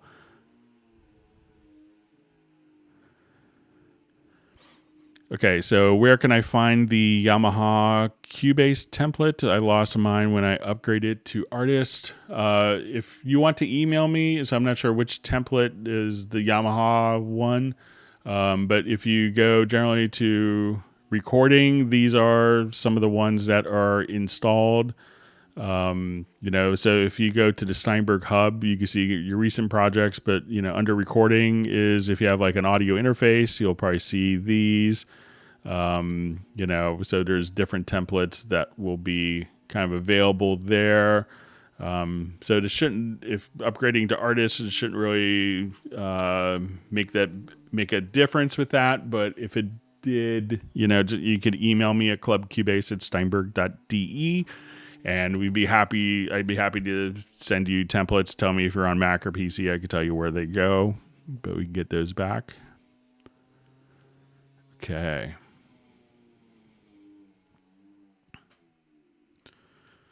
All right. So I see comment, Greg needs a PC. So yeah, generally I my personal studio, I do everything on Windows. So all my other computers except my work computer is Mac. So I'm kind of the opposite of a lot of people, where my work computer is a Mac, just what the company provides. And all my other computers are my home computers where I do creative stuff's on Windows. So it's a bit atypical. All right. I guess I'm thinking differently. All right. Or thinking different. Okay.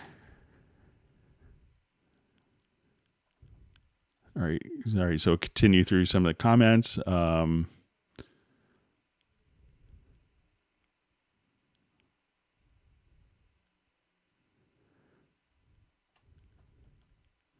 Okay, so I see Larry the photo key. So it was that the templates were packaged with the Modi X. So if you, yeah, if I could check into, if you want to email me, I could probably get from some of my Yamaha colleagues some of the templates.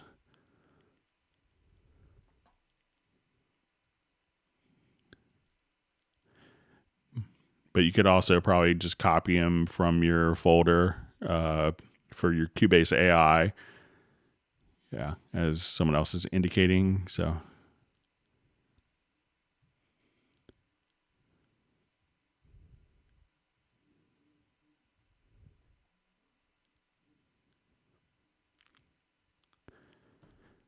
all right. So we see someone mentioning I made kind of a Blade Runner theme sound with Retrolog.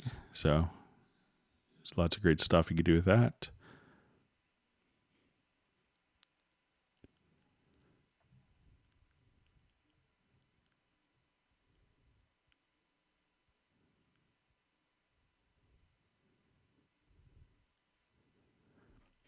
All right. Okay, so let's just see someone just got soft tube Moog 72. I'm set analog wise in the box, so that's great. But if you have, it's always great to have different flavors. All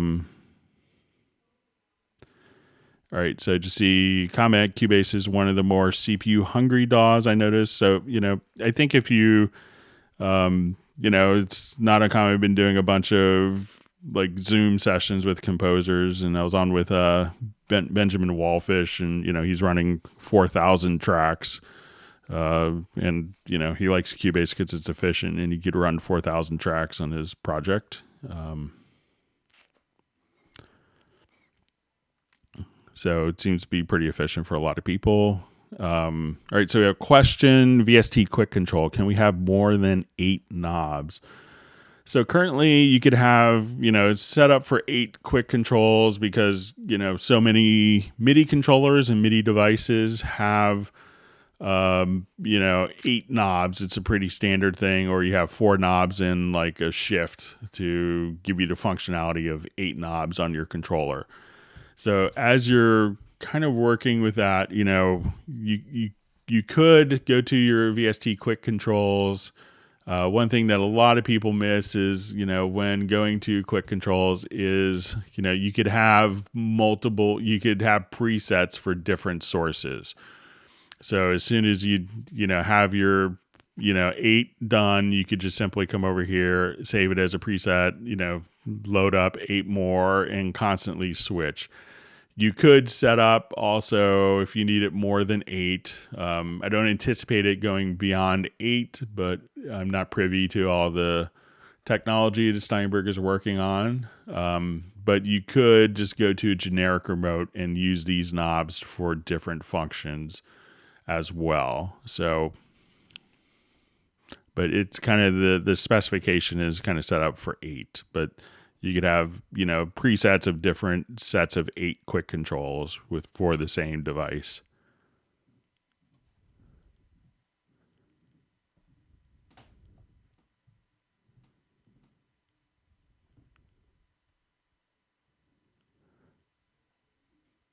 All right. So we see Jazz Dude did a nice YouTube tutorial on how to make synthwave with Cubase or some kind of Moog-esque type sounds.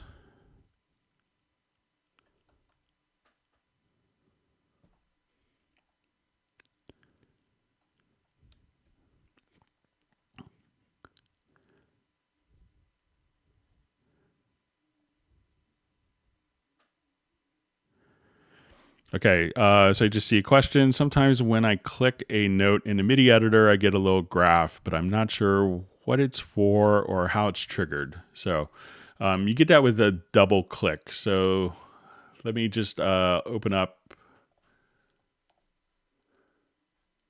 a quick sound here. I'll just do a quick pad shop maybe.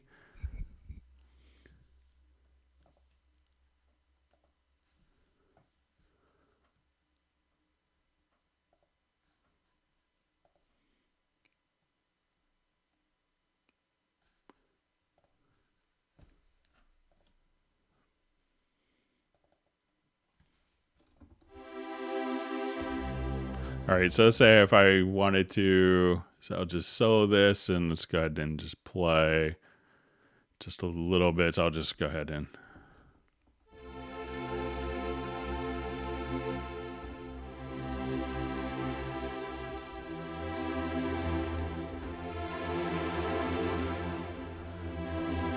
All right, I'll take it out of cycle record. Sorry about that. So I'll just record kind of like one note here. So let's just do so just one chord.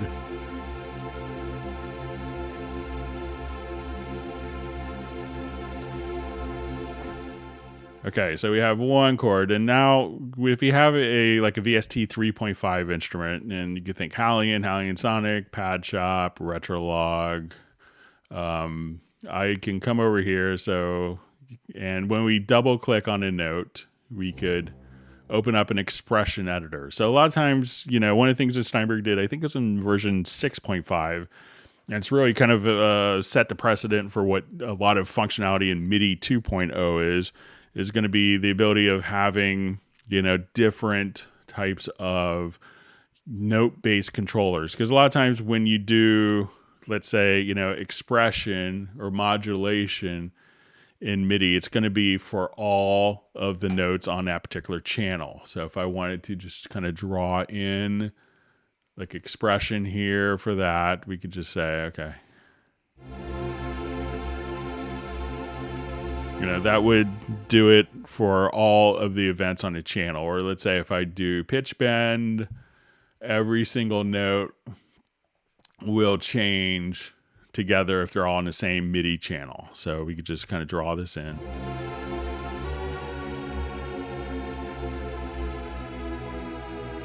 So if you want to do stuff like that, that's going to affect everything. But now with note expression, I could just double click and we go to note expression. And I can say, okay, I just want to take the volume of one single note. And I wanted this to kind of creep up over time. And this middle note, I want to double click and I'll just select tuning. So, and as we kind of draw in, I could have this note.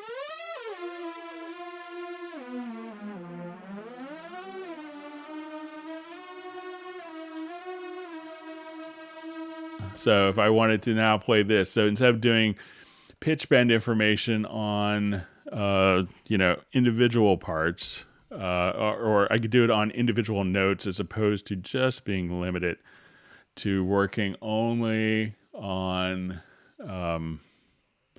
so we can see kind of the pitch bend. So I can see the volume change and we'll hear the panning, and I can do this on kind of a note by note basis.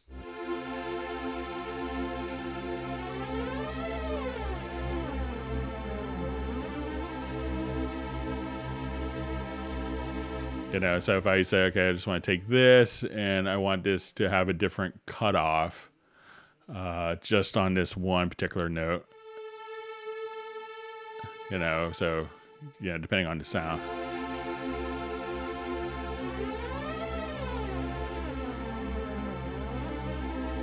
So that way you can have independent controllers, and that's what you get when you double click. So you double click and that allows you to get into the note expression editor. So if you select the note once, it'll be there. If you double click, then you're in the note expression editor. So.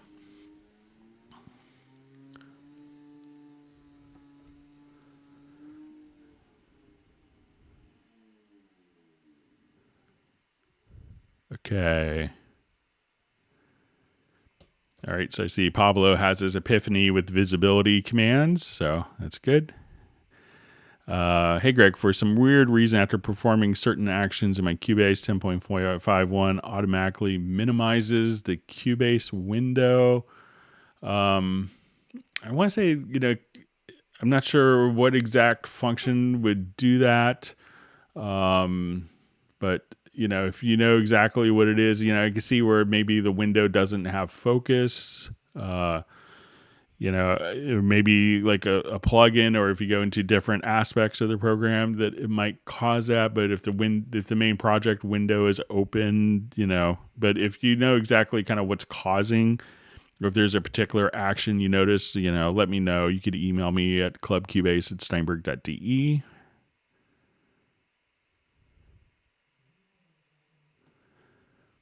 Okay.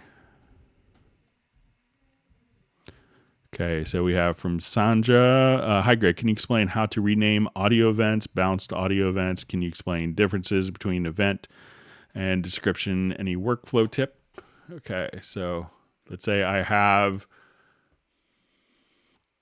an audio event here. So I record in. Okay, so let's say now this file is called audio01 because that's what this particular audio file was named. Okay, so now if I record and I call this October 20th, I name the track that. The audio file as we record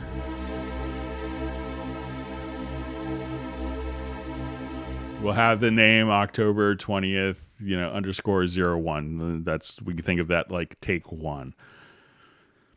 So if I wanted to rename this file that's audio01, and there's chances if you didn't name the file before you did that you're going to have a lot of files named audio01. So, always think to, name the audio file.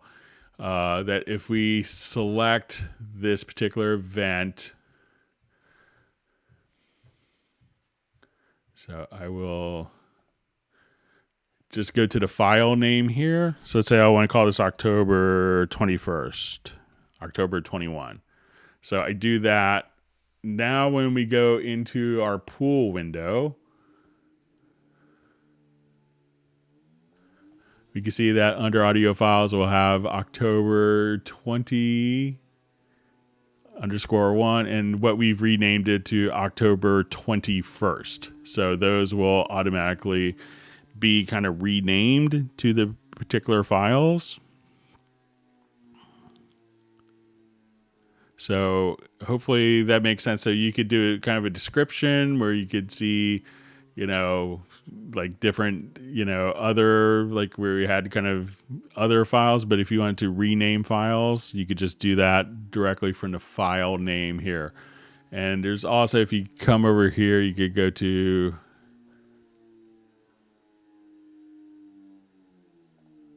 see if it's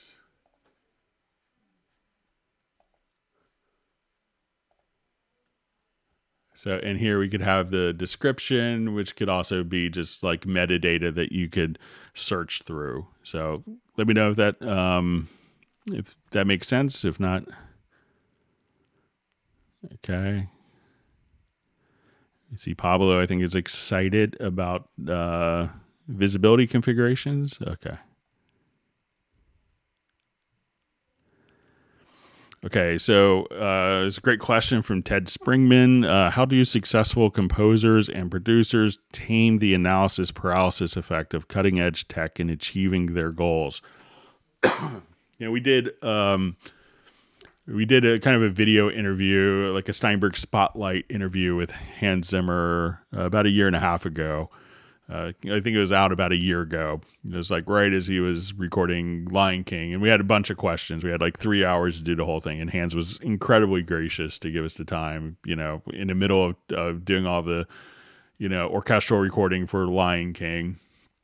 And one of the questions I asked him was like, how do you know when you're finished? Because you could just infinitely add and keep adding different parts to your composition, especially as a film composer. And he just kind of burst out laughing. He's like, I know I'm finished when the producer or director comes and says, give me my music. And that's when he's done. So I think deadlines, and it's kind of a running joke, that, composers would never finish a piece unless there was a deadline. So I think deadlines are a big part of that. You just have to kind of get it done. And some people I know, work, like especially producers and mixers, work very fast, and they don't kind of get into that self-doubt phase, and, they just make a decision, they live with it. And another interesting effect of that is sometimes, I know lots of artists that will never go back and listen to their records because they know that they could have done this better, or this one little aspect of the performance that no one can hear is like nails on a chalkboard to their spine every time they hear it. And they say, oh, only if we did this. I remember like Peter Frampton telling me stories of, stuff that went on during the tracking of Frampton Comes Alive. And he's just like, yeah, it obviously did well, but, I would have liked to have had this mic'd differently, but it obviously was incredibly successful. So, so a lot of people kind of make that clear distinction once the project is done, never to listen to it, never to revisit it, and just move on and always be moving forward. So, but I think deadlines are an essential part for that.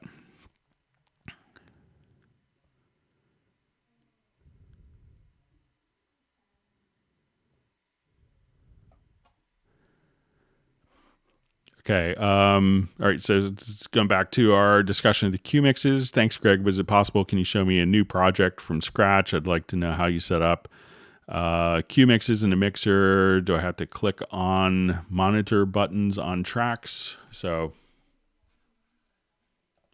we'll try to do this from scratch.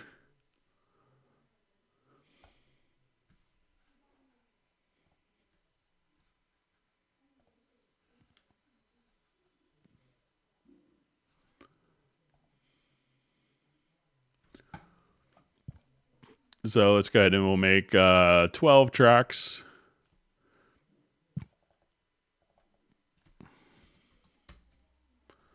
Okay, so let's go through and we'll just kind of label these. Let's say kick, snare, top, snare, bottom, hat, tom, high. I'm just hitting the tab key, tom, mid.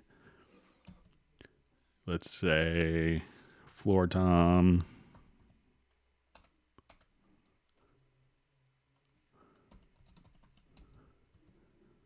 Yeah, say overhead left, overhead right. And I'll say bass, keys, guitar. So let's say electric.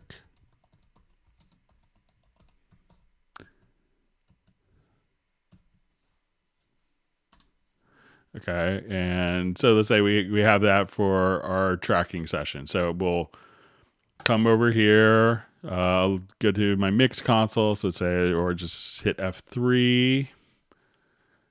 Go to my cues here. So let's say I have my cue mix set up already.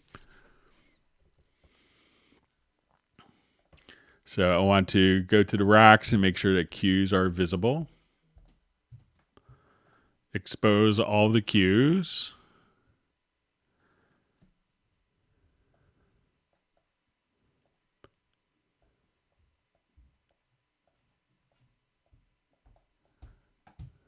All right. And I'll just kind of get rid of the input channels. All right. So I have my 16 tracks or 12 tracks, whatever I have. And just like we did before, I'm going to select them all. And we're going to use the current, let's say use the current mix. I'm going to activate all of the cues.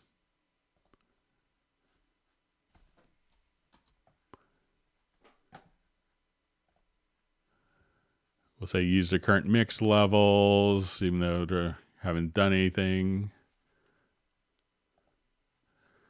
All right, so now that's basically set up. So you can say, okay, these are my drums. So I want these to be, to go and hold down Alter Option. Here's my cue mix, and I want less bass, less guitar, less vocals, and I want to go to the bass, and I want the bass player wants more kick drum, and let's give the keyboards, the guitars, their space, and we can let the keyboard who's maybe in the control room listen to the control room mix. So those are some different ways that you could, set up kind of your cue mix, directly from scratch. So let's say the, they don't want to hear the bass as much in the guitar, and, so, and that's really kind of all you have to do. So.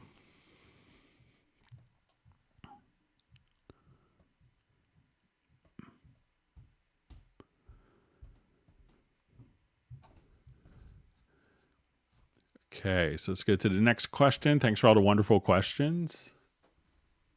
Okay, we're doing great on time.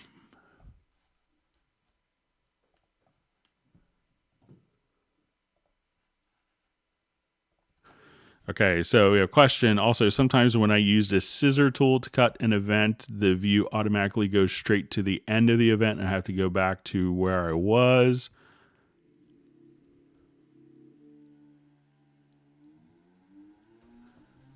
Okay. Okay, so sometimes, I'll try this. So sometimes when I use the scissors tool to cut an event, sorry about the workers outside my window.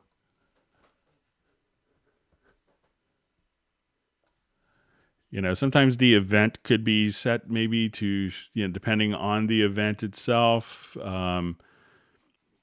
So let's say if I have this going on, that, if I wanted to cut in the middle here, that it may not, depending on the grid resolution, like here I could only cut to the measure within the measure, and I can't. So if I try to cut if I try to cut like right here, it may not do that. So if you hit the J key, that'll take the snap off, and then you could freely cut anywhere that you want. So it could be that the snap is enabled and maybe set to bar.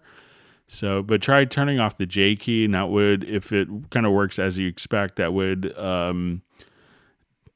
actually give you an indication that it's a snap issue, which is what it sounds like. So try hitting J. All right, so see a comment from Gareth that I remember to talk to anyone Steinberg about the D3, D10 warp issue. So I haven't, but I'm going to make a note of it now. Bear with me just for a second.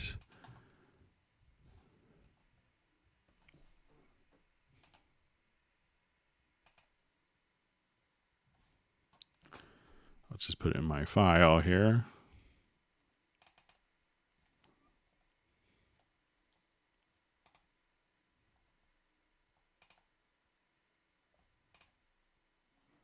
Okay.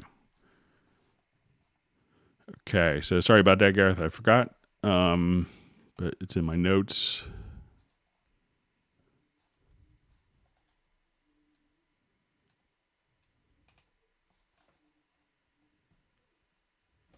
Let me just switch my keyboard here quickly. Get back to the right screen. All right.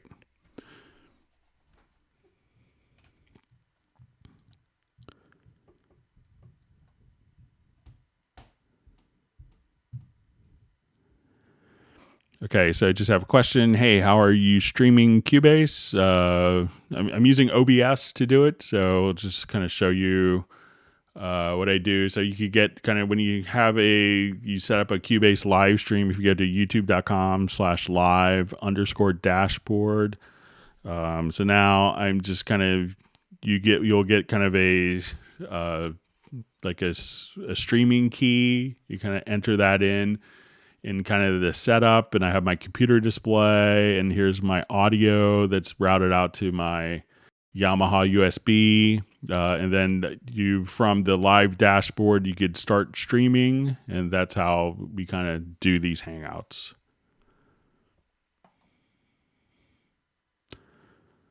So OBS, I just see next comment, OBS, about routing the audio.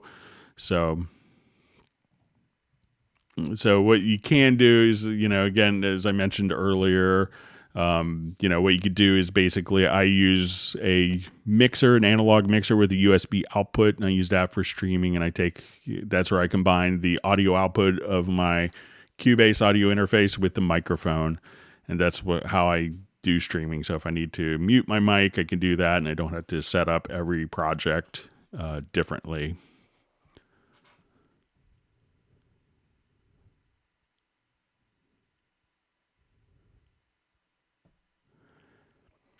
Okay, so I just see from Pablo, its plugins are inserted. Can you insert plugins from macros? I don't see the option, so I don't think that you could insert add plugins via macros. So, but you could do lots of other things, but the actual plugin you may have to choose and select.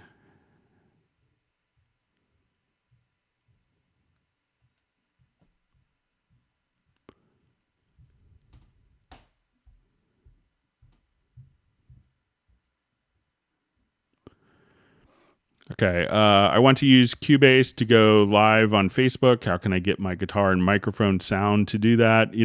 So depending on your audio interface, like if you have a Steinberg UR interface, there's going to be like a loopback function that you could enable, so that will allow you to kind of, play. You could have your Cubase session kind of play, and then you could monitor in real time if you have it set up like that. So if you have just a single interface, so that's another way of doing it.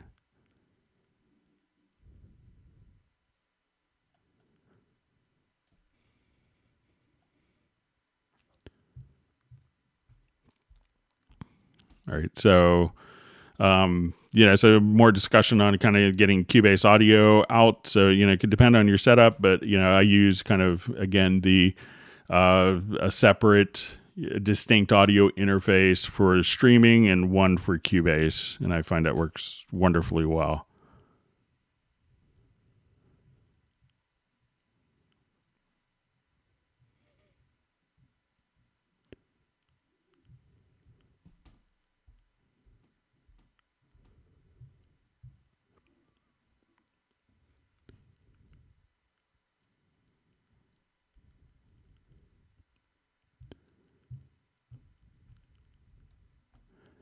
Okay, so it says, excuse me, I have a question. I'm a Cubase user, but I can't find the key of the song on the main screen. Like in Logic, is it appearing on the tempo up on the right interface? Please help me. So if you wanted to, insert the key of a particular song, you could do it a couple of different ways. So one is, if you could add a marker track,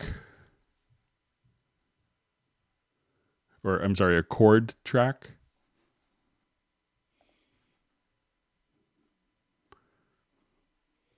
And as you go to insert, so say I want this to be, I think this is in the key of A, if I'm not mistaken. So at this point, you could just see like your key indicated directly here. So you may have to just activate that, but then you could see the key of the song, and you could, have that always be visible.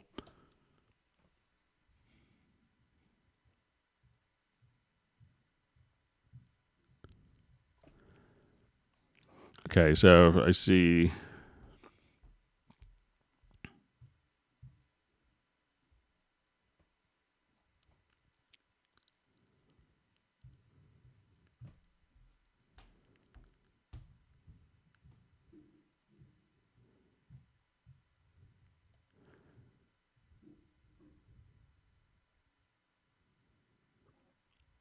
Okay, so it says, hi, if I have a MIDI keyboard, how does changing the MIDI keyboard allow me to play different MIDI channels on the fly?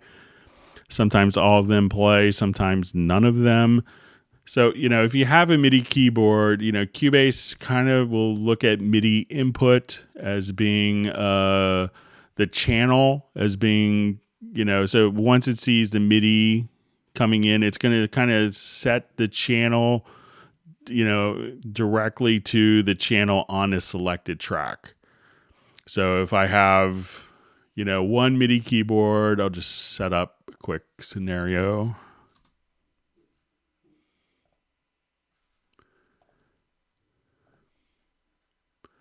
So let's say I have a pad shop sound.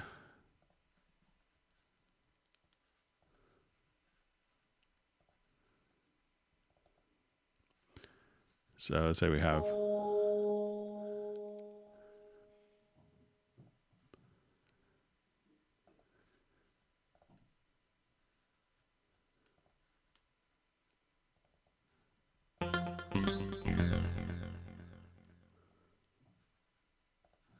I'll just do one more.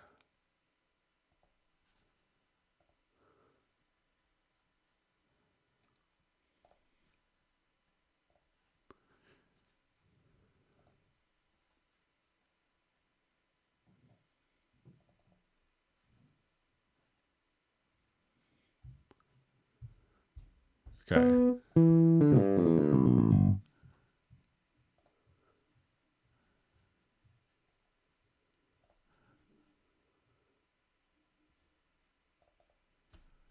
All right, so say I now have. All right, so even though, these could all be on, let's say, MIDI channel 3, MIDI channel 2, and MIDI channel 1. So whatever this is kind of set to, Cubase will now kind of play to all of those different devices. So I'll just put this on channel 3. So now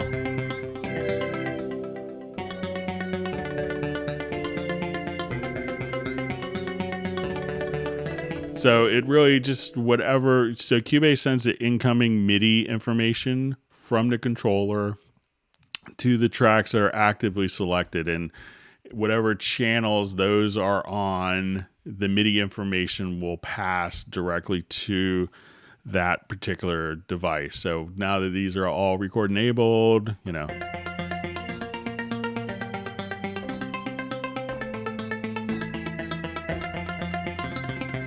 so you could do stuff like that. So even though so the MIDI channel isn't really spitting out so much a controller. Now, sometimes controllers will layer two different MIDI sounds, and that's transmitting two MIDI notes for every time you press one, and that's something to be aware of.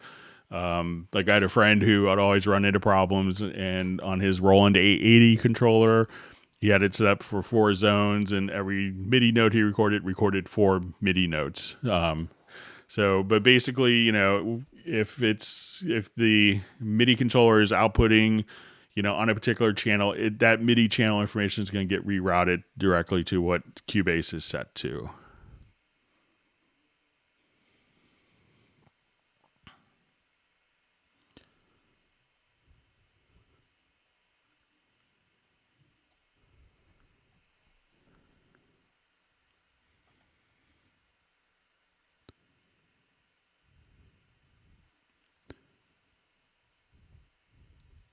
All right, reading through different comments.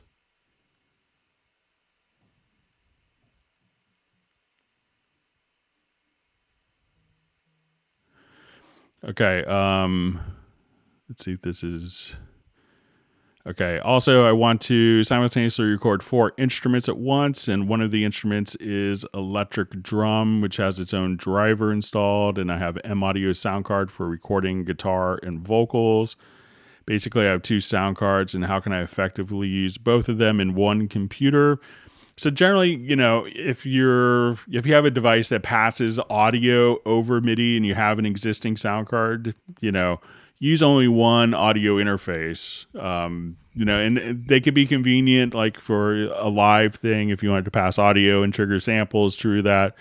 But if you have, 2 different, Cubase, ideally you don't want 2 different audio interfaces because they'll just kind of go out of time. So connect the MIDI of your device directly, to the, over USB, but don't pass the audio over USB. Take the audio outputs and route it to, you could take, the MIDI instruments, you could have it trigger software instruments with no problems.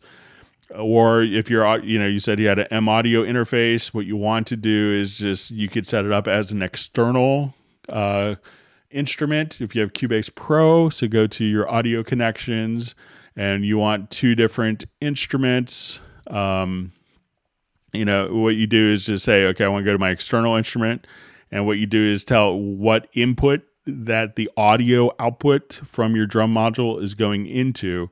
And then you could treat it just like a VSTI. So you can come over here and you go to add an instrument track. You say, oh, I want to go to my montage keyboard. And then I could use those sounds. And then that way it's all kind of bundled in. So just because something can pass MIDI and audio, generally you don't really have any benefit of running audio from that, because Cubase wants to have one way to send all the audio out in sync. And if there's two different audio interface drivers, there's no way for the sync to be coalesced and to be synchronized properly, if they're running at different buffer sizes.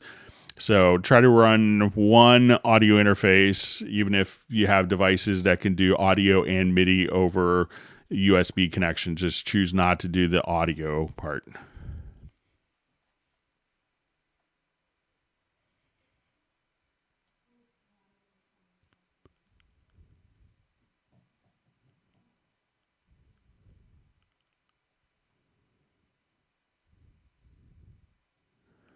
Okay, so we see Captenergy Music on. Good to see you on a Hangout.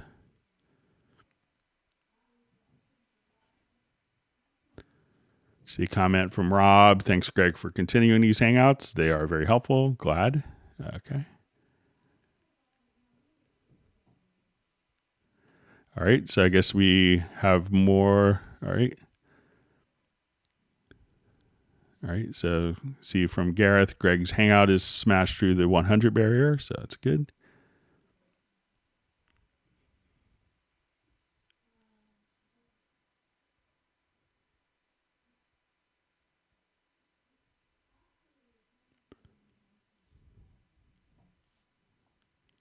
All right, my timeline just jumped on me, so let me just...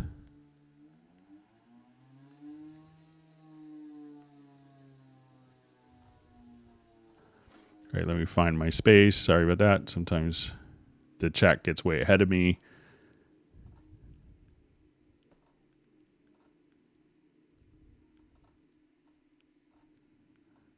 I just get to see all the great discussion that goes on that I have to try to catch up to.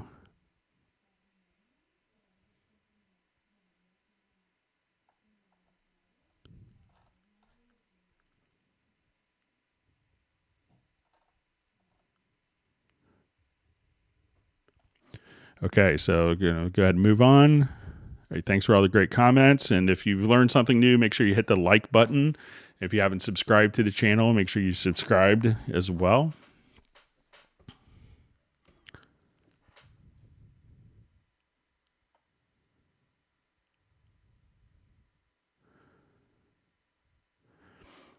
Okay, so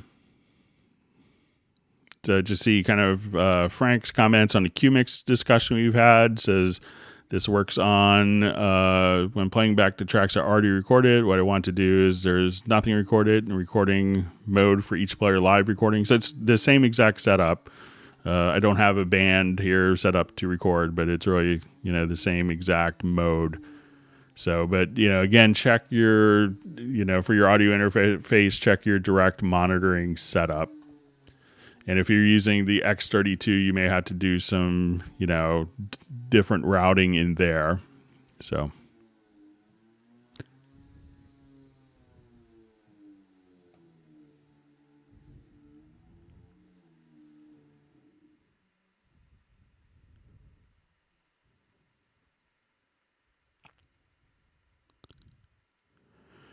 Okay, so just see Artist 10, the best studio setup to route MIDI tracks from Yamaha Montage 8 keyboard and Cubase tracks through UR11, then render the MIDI tracks to audio track and route to stereo out channel. So if you have a Cubase Artist, probably what you're... Let me just see if it's... I'm not sure if it's a UR22. There's a UR12 and a UR22, but not a UR11. So if you have, if you're working with, let's say, I think it's, make sure I have the right device. So if you have a montage, you can, set up and you have Cubase Artist, which doesn't have the external inputs. What you could do is just add an audio track, make it a stereo track. And at this point, just put it into monitor enabled. And this could be like your montage audio. So this way you connect the outputs of the montage directly into your UR12, which has two inputs. That one has one mic preamp, or your UR22. So connect the audio out, do all of your sequencing. And then, you may have to just solo one track and record it as audio, or record the whole mix of the audio from the montage. So when you play your sequence, you'll have different MIDI tracks.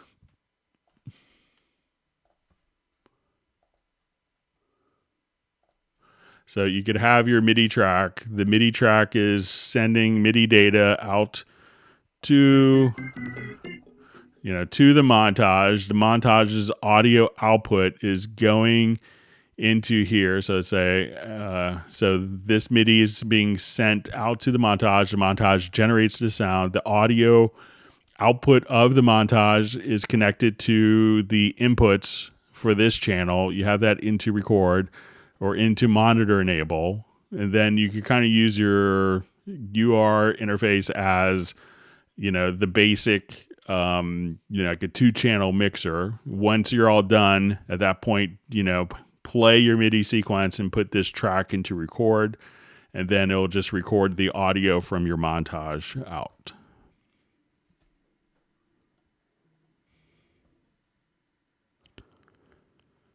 Okay. See a comment from Paul C. Awesome. Thanks for answers on Groove Agent.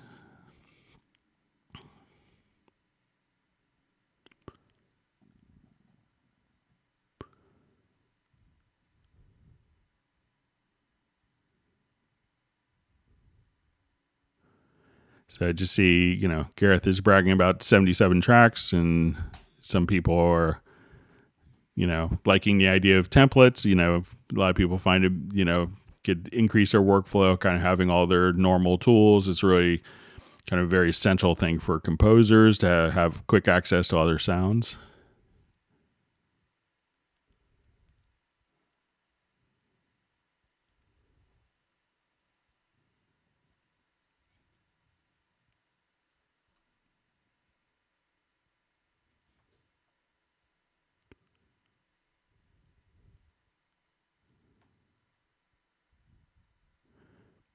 Okay, just reading through lots of comments.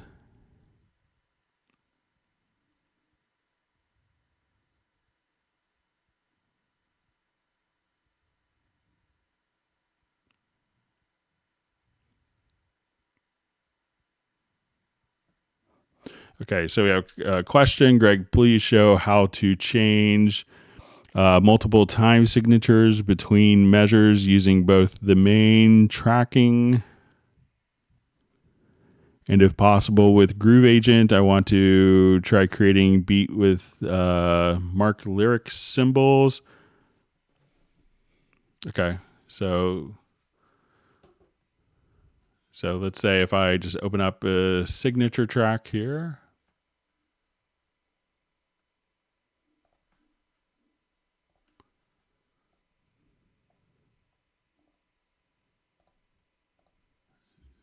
So if you wanted to just, put in different,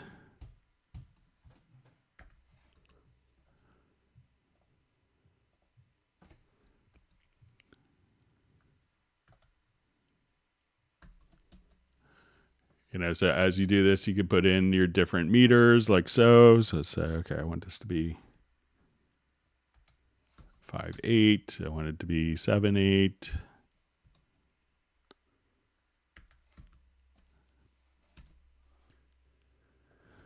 Let's say 6/4. So that's how you could kind of put them in. So please show how to between measures using both the main tracking and possible with Groove Agent. So, generally Groove Agent doesn't put the meters in, but, let me know, Jay, if that's not what you want to do, or maybe if you could rephrase the question, that would be helpful.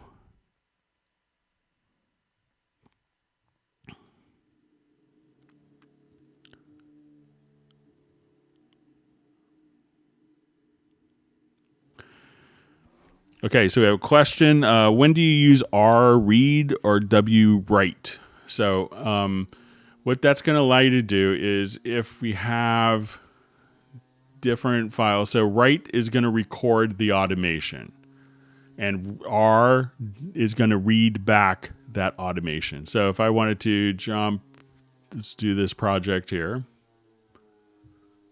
And generally, they'll be kind of, once you activate write, it'll activate read for you kind of automatically by default, but you could disable it. But we'll show you. So let's say I want to take my bass track here, and I'm going to click on W. So if I wanted to record like a fade in,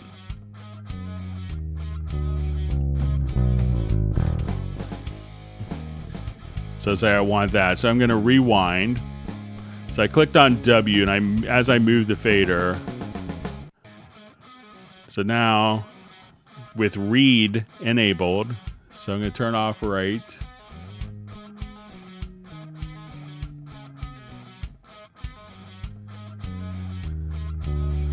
It's just going to play back exactly what I did. So that way, W is going to allow you to write the automation, and when you have the automation data in, it'll kind of look like this. So that's kind of the graphic automation that you can edit if necessary. And then if I don't want that automation to be played back, I would turn off the R, and that fader is going to remain at the same area and not play back that automation that's available in the project. But now while it's playing, if I just click on R, it now will play back that automation for that particular track. So I hope that makes sense. See, great comment from Gareth. Do not compromise my raw creativity with formal training. So.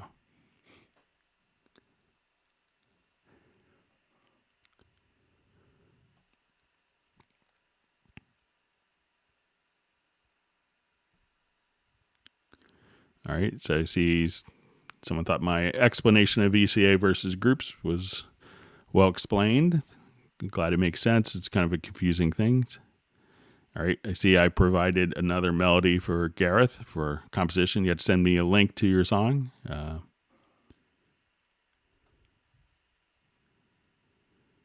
right, so I see you don't have to worry about if you have a typo and spelling my name. I'm not offended.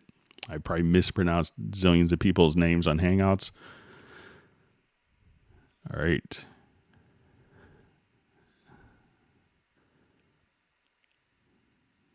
All right, so maybe this was referring to my melody that we did for Orin. All right, and Gareth's calling it Wolfgang Amadeus Kubart. He has such clever lines. Anyway. All right, so yeah, you can explore more with different step entry modes. So.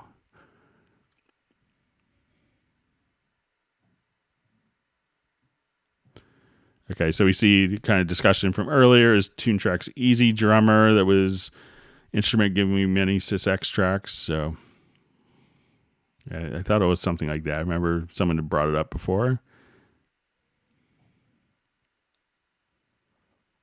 All right, so we have Creepy Box Productions checking in from Portugal. Welcome to the Hangout.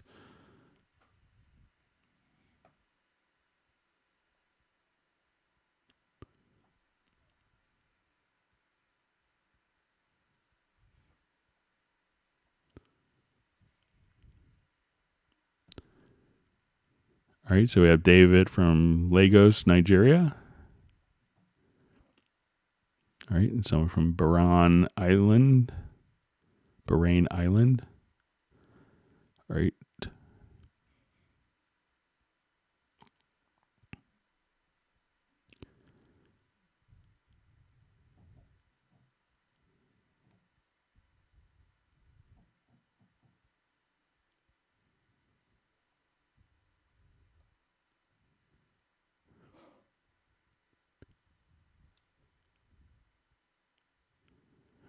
All right, just seeing comment from Jeff. Excellent. Then you can create a VCA for the entire project so that the output channel always stays at 0.00 dB.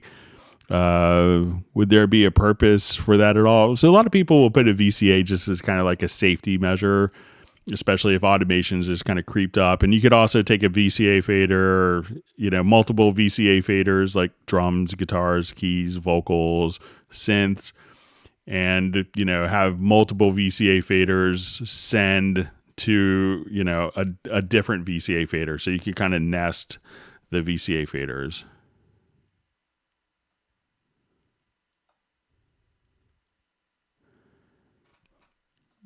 All right. I see a nice comment from G. Levon. Just want to say thank you for your help. You're making a real difference to real people. It's nice to hear. So if people saw me working there, think I'm just talking to my laptop. So it's nice that it's helping. So.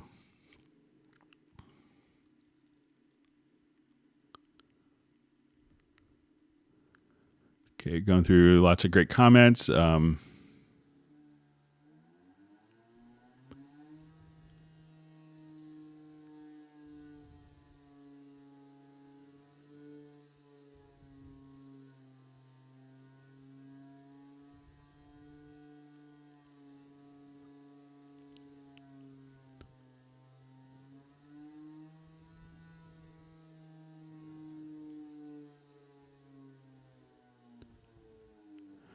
Okay, so you just see since Groove Agent 5 is on sale, I noticed that the first time that Groove Agent SE within Cubase is not providing 24-bit. Not sure if I hear it, but so you could definitely load 24-bit samples in Groove Agent SE. So.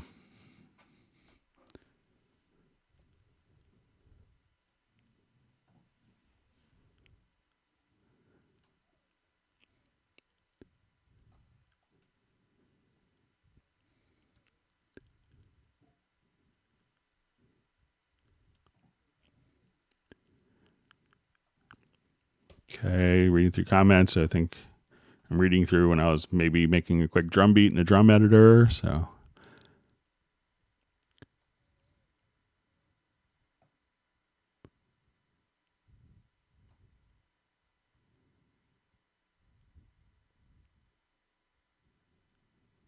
See discussion of Dr. Pepper, and that tab is no longer on the market. So. All right, Greg Jeffrey is on a hangout. I'll try to give you a call. I know I owe you a phone call. Sorry, it's been swamped, but Greg is a legendary synthesist, so glad to have you on a hangout.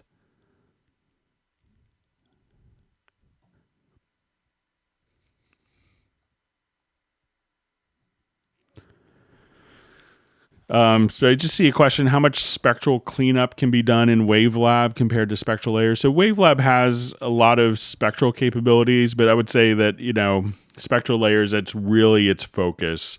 So that could be a bit more surgical, especially with selection. But if you have to de-squeak stuff like for guitars and mastering, WaveLab works great for that. But Spectral Layer can be very forensic and highly accurate, and has a lot of great kind of AI technology for selecting particular regions and stuff like that, and finding like repetitive patterns. So.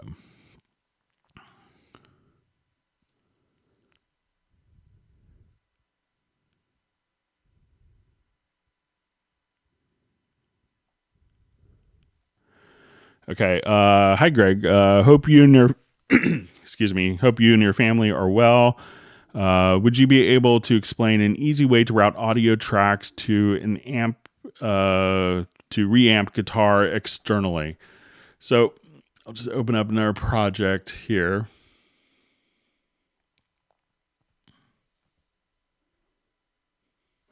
think I have one that just has some.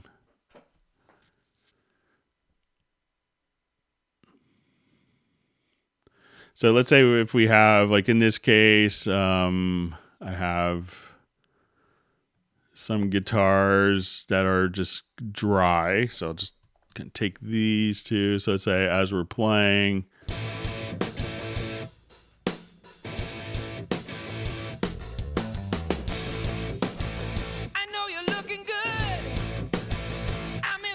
so when I open these up, like these two guitar parts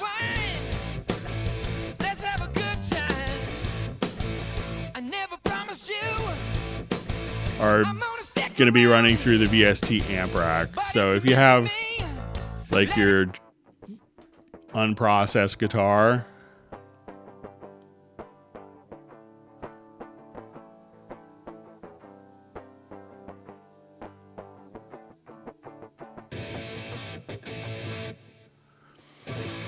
so, you know, what you could do is, let's say if now you want to send like this dry guitar out to an amplifier and record that signal. So let's say you want to do it with a microphone on the amp. If your audio interface has, like an output. So we're going to take an output from our audio interface. I'll go to my audio connections. And I'll say, let's go to output. So, if you're doing this, you may want to, have an interface that has more than 2 ins and 2 outs. So I'll just add a mono output bus. And I'm going to label this bus, we'll just call it 2 amp. Okay. And what I'm going to do is we could take this guitar, and in its output, instead of sending it to a stereo output, I could just send it to the amp. And I could also do this through Ascend. So if I wanted to go through here to monitor it and send the signal, I could go to Ascends, and then here in Ascends, we could also send it to an amp, and we could feed kind of gain out of this. So what this is going to do is going to take the dry guitar signal. Let's kind of just close these. So the dry signal of the guitar is going to be fed out of a separate output of your audio interface. And if you're in a pinch, you just have a 2 in, 2 out interface. Take one of the outputs.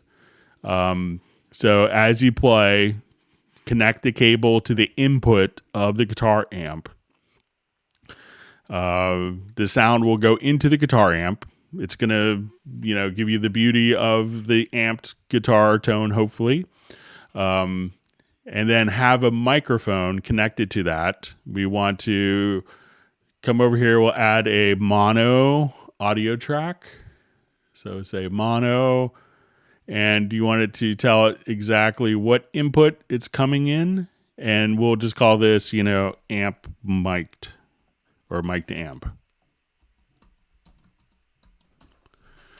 So as we do this, we could say, okay, this track with the guitar that's recorded dry is going to be fed out to my audio interface, and then I have a microphone connected, and that microphone is connected and routed directly to this channel. So you could keep the dry guitar, feed the signal out into the guitar amp from your audio interface, mic that amp, take that same, take the microphone input to this audio track and re-record it. So, and then you could, but it's always good to keep the dry guitar, and that way you could, blend it with amp simulators where needed as well. So some different things that you do. So that's a way you could do kind of re-amping pretty easily.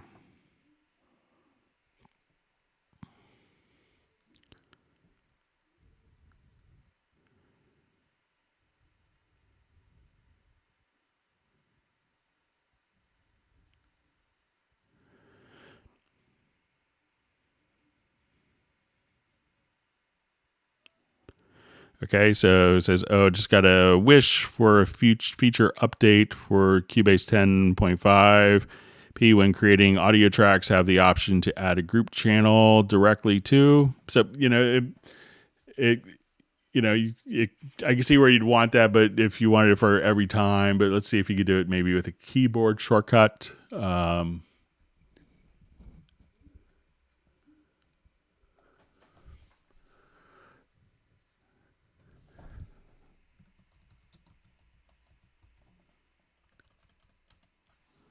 Let's just see if it's an available keyboard shortcut option.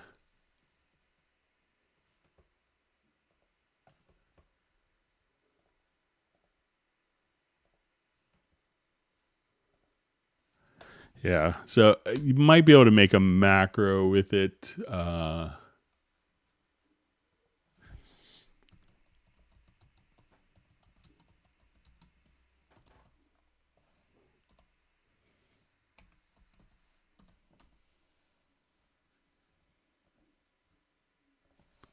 Let's see if that's available as a keyboard shortcut.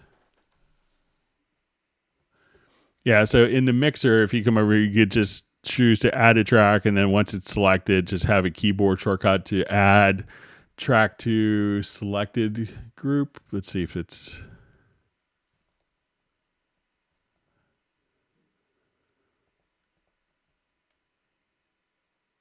So you can play around and see if you can do that, but all right.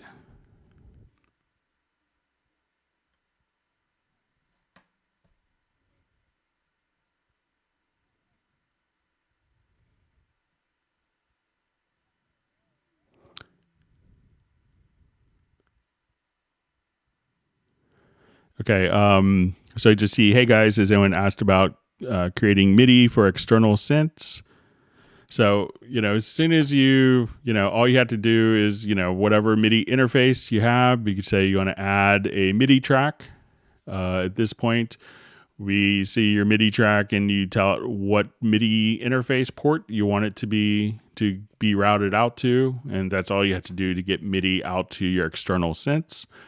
A lot of people kind of get confused, obviously, with the software synths. We don't need like a way to get the audio from the external synth into Cubase because it's kind of all handled internally, which is incredibly convenient.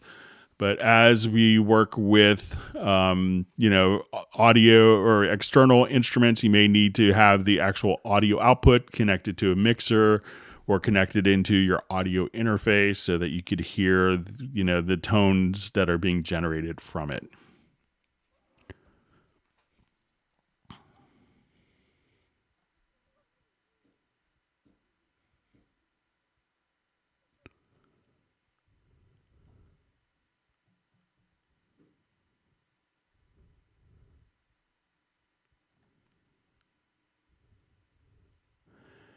Okay, so a question: I had a problem in Cubase 7 with voltage in the channel strip, even when there was no sound. I don't remember how I dealt with this. For example, meter bouncing. I'm running Pro 10.5 and noticed it again last night. Greg, would you please remind me how to deal with that Windows base on the Steinberg AI, balanced plugs and all, etc. So a lot of times when I hear this, it's often maybe a plugin that's causing it. And it's often a plugin that's doing, like modeling of, analog gear, like maybe tape machines, like a tape emulator or like a tube. So that's often what it is. It's going to be, even if there's no audio on it, it could be that the plugin is still generating those tones that could be showing up on the meters, kind of acting like the real hardware that you just never really noticed before. So.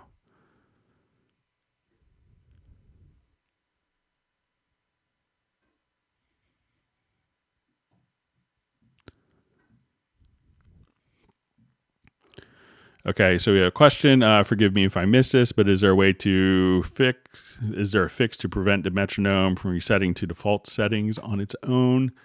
So I think I've always pretty much if I go to the metronome setup and we go to the click sounds. So let's say I wanted to go, let's say synthetic. So as I come over here, I'll just play it outside the song so that we can or so I'll just kind of leave it there. I'm not sure if it's tied to the project, but I'll just come over to,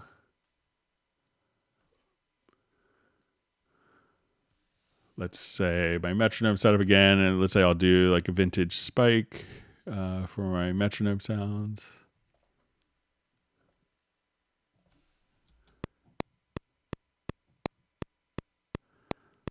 All right, so I'll just kind of leave it that way, but I haven't noticed it. I usually use the default metronome sounds, but I'll see if I could leave that there. Okay, so we just have a question. I don't understand this chat. Where do you put the questions for Greg? I cannot see the questions he reads in this chat. So the questions are much earlier, the questions, obviously the questions could get asked much quicker than my ability to answer them. So you could just leave it in the chat, and then we'll eventually try to get there. So, but obviously we get behind.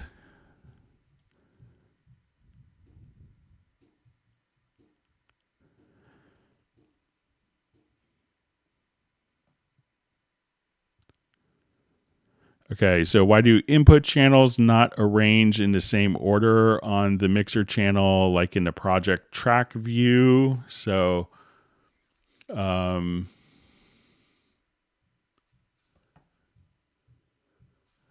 I'll just do a new project here.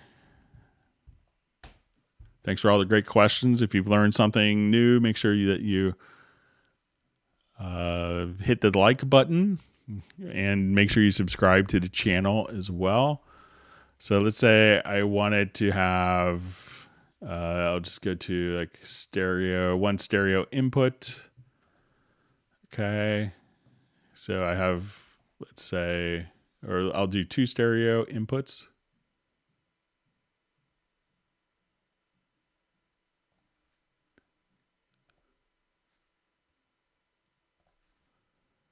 Okay, we'll call this test.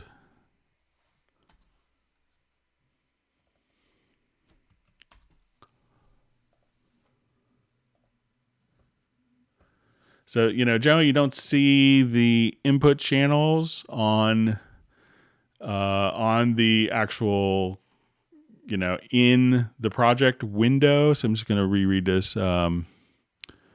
So why do input channels not arrange in the same order in the mixer like in a project view? So, in a project view, you don't see the input channels unless you're in the mixer. So, so maybe I'm misunderstanding, but...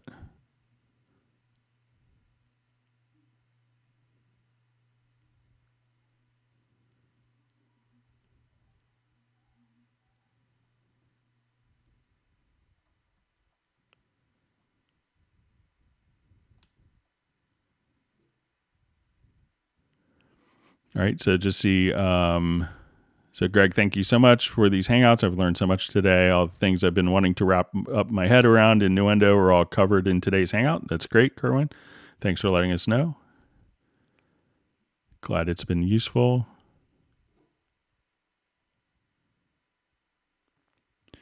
All right, and also seeing Neurotic Nexus. Forgot about the tab to the next for naming all your tracks quickly. So,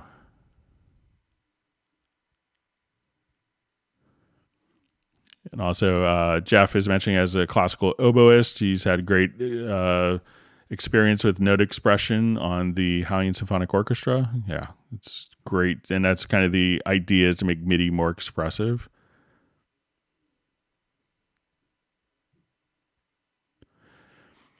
Okay, so we have a question. Can you please show how to take the MIDI from the volume pedal and send it to breath control MIDI? I'd like to use it for saxes, trumpets, or flute. So if you want to do it in real time, what you could do is come over here. So let's add a quick instrument track. So let's say if you have a breath controller, and if you wanted to just transform it in real time so that you can move you move the actual volume. You could use the input transformer, and I could just put this to local. So what I'm going to do is say we want to say type is equal to MIDI controller. And we're going to say that controller is equal to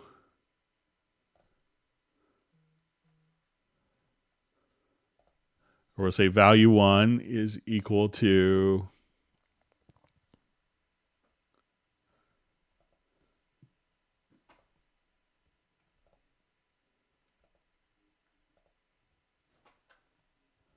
okay, so we want equal to 7.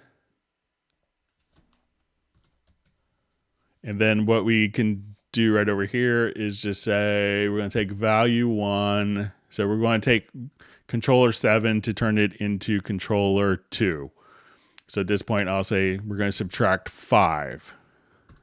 So I turn this on, and now anytime I send MIDI volume messages, it's going to turn that into breath control.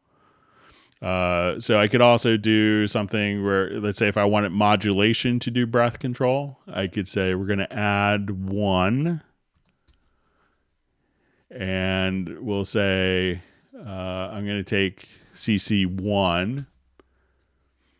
So now once this is turned on, if I go to my MIDI inserts and we put a MIDI monitor up, I move my modulation wheel and it's controller 2. But if I come over here and deactivate my input transformer, so this way I could say controller 1, and with this input transformer, activate it. And for this case, I'm saying I want modulation to turn into controller. So we're going to add 1 to value 1. And then once that's enabled, it's now spitting out controller 2. So, but to do that, just put controller 7 for volume, subtract 5, and that'll give you breath control. So if you already have the volume information in, so let's say if I come here, and I have an existing part and I want to just that has, let's say, my main volume control, and I wanted to, so that's already been recorded, and I wanted to transform the main volume into breath control. So let's say I have my volume information there. We could go to the logical editor. And I can say I want to transform, type is equal to controller. And what I want to do is say value 1 of that controller is 7. And here we're going to say value 1, we're going to subtract 5. Okay, so I will open up, let's say, breath control and my main volume. So with this, so I just will have that part selected, and we could see that it's just turned my volume MIDI CC into breath control. So again, I say transform. We're going to take MIDI CC7. We're going to subtract 5. So now it's a volume to breath control. So if you already have the data in, use a logical editor. If you want to do it in real time on input, use the input transformer.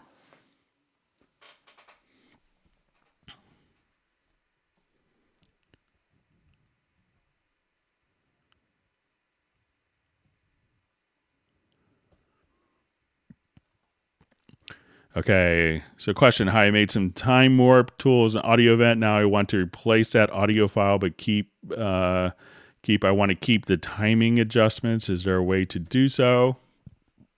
So let me just come over here. Let's say I have just a quick drum loop.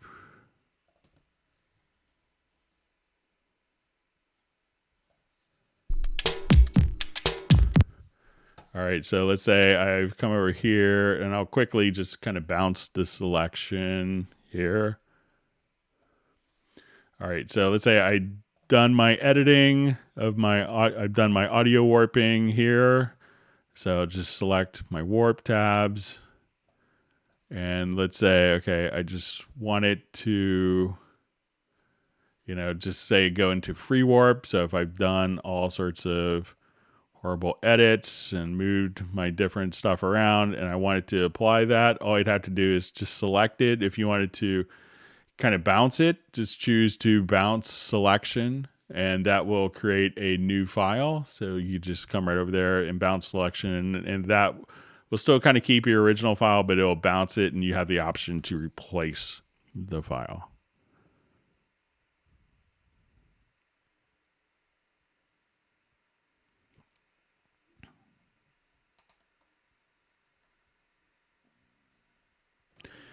Okay, so I see a question from Gary. Hi, Greg. Thanks for your Hangout expertise. Should I mix down to a stereo track, then import that into a mastering project, or should I try mastering from the master output on the project? Stay safe. Thanks. You could do it either way. I sometimes like, if you're doing a single song, you could do a lot of the processing internally. But, if you're doing mastering for like an album or an EP, multiple songs, that's when I like to work with the individual audio files, because sometimes when you should be concentrating on mastering and you have the full project, you'll be like, oh, I just want this a little louder. I want to change this. And, it's that kind of having a deadline, like, okay, this is mixed. Now I'm working with this.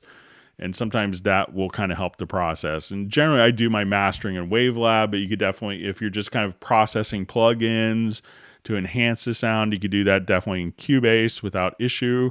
But I like to be able to burn CDs and add all the metadata, all that type of stuff as well that Wavelab offers, and some extensive metering. All right, so seeing more compliments on a Hangout, so I hope it's been useful. All right, and I see that we're one like away from 100, so let's see if we could hit the like button according to Gareth. So we should hit that.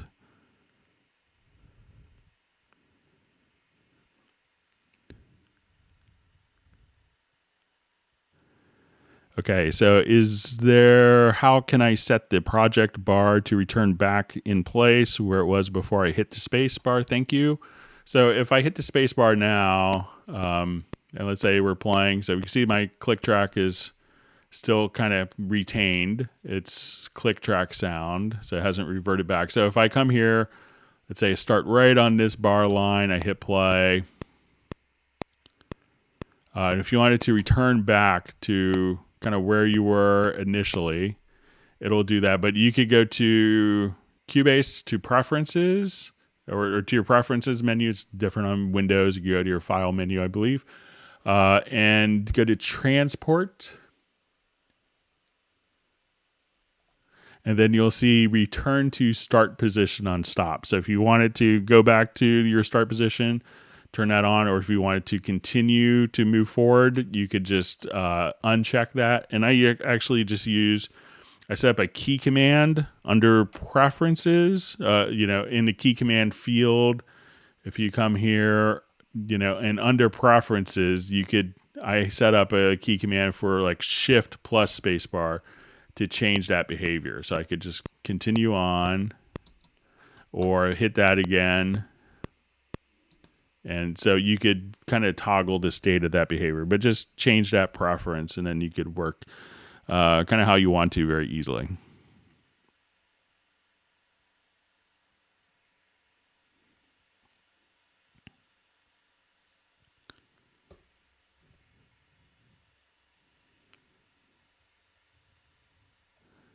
Okay, so I think my timeline jumped. All right, let me just see if I could sneak back. Thanks for all the wonderful questions.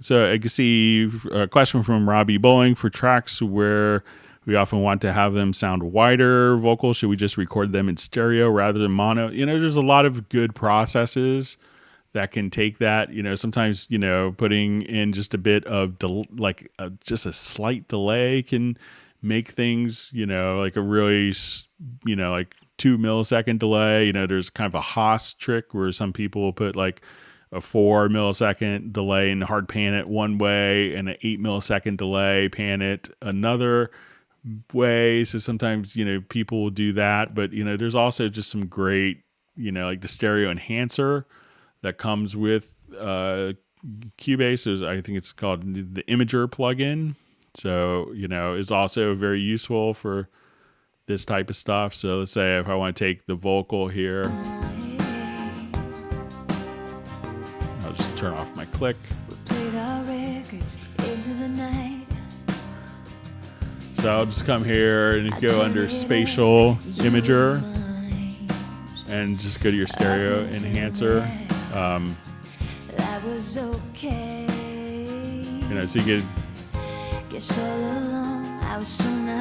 So you can do stuff like that, but you could also just add it as a send. So say our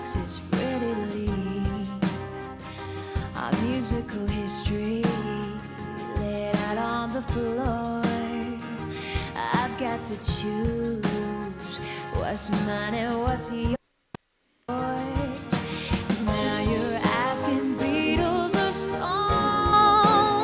Stones. Something about that just sounds so wrong. What is to it away to start a fight? Take the records that you like. So it sounds very mono. Beatles or Stones, just leave it alone. Oh. So, just run it as an aux send and, try playing around with that plugin, but that could definitely make sound a bit wider for your mono sources.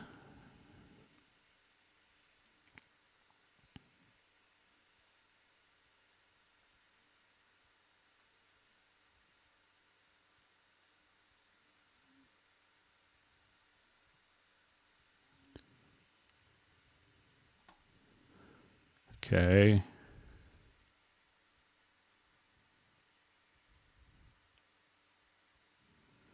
Okay, so I just see, hey Greg, down mix presets indicators are red.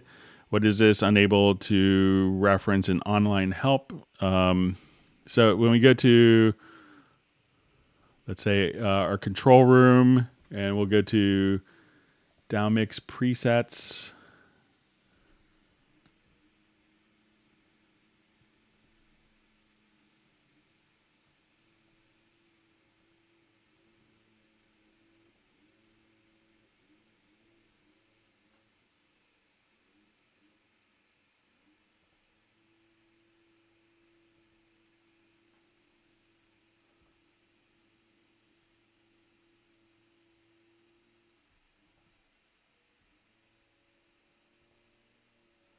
So I'm not sure why it's red. I could look it up a bit, but let's just see if I'm here.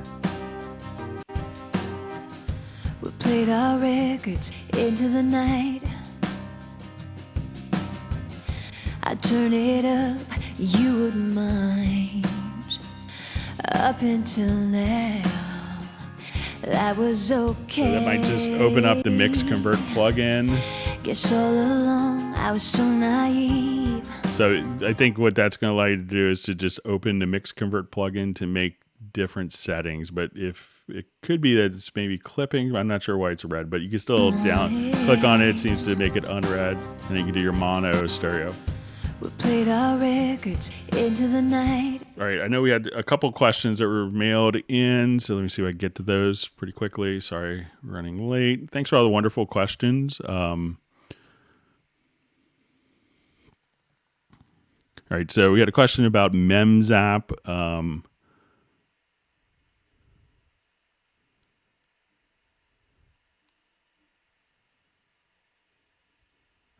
Okay, so just kind of reading through it. So about playing MemZap and while the song is playing and stopping and playing. Okay, so MemZap, if you're not familiar with it, we'll take just a quick look. I may have to activate it in my key commands. It's kind of like a...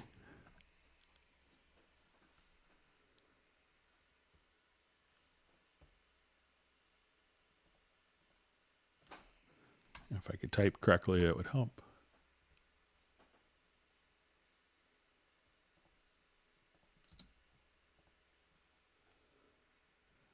So I think it's going to be under Zoom.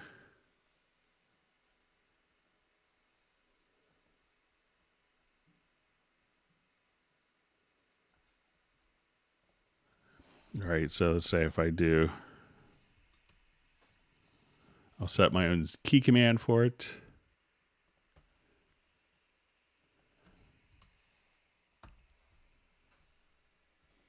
All right, so let's say if I have like this set as my zoom amount here. So let's say I'm here. And I think I'll just hit the memzap button and let's me zoom in, let's say to here.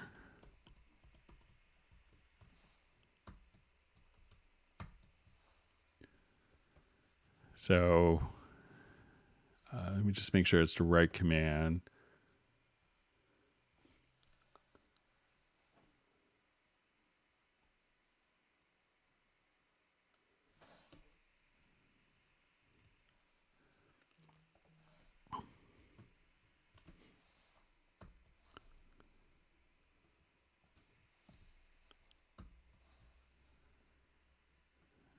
So it looks like I'm not getting that to work today. I could play around with it a little more. I'll try to include it in the next Hangout since we're running a little short on time. So I'll respond via email. Sorry about that, Alex.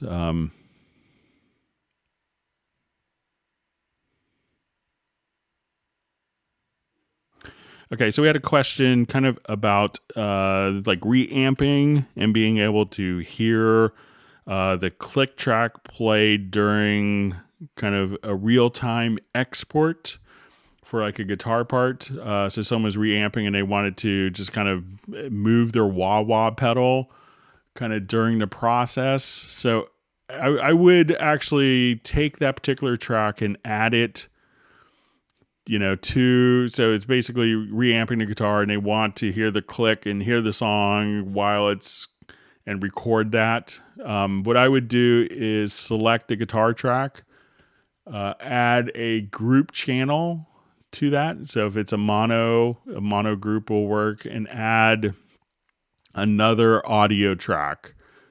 So we'll make this a mono audio track and we want its input to come from the group that we just created.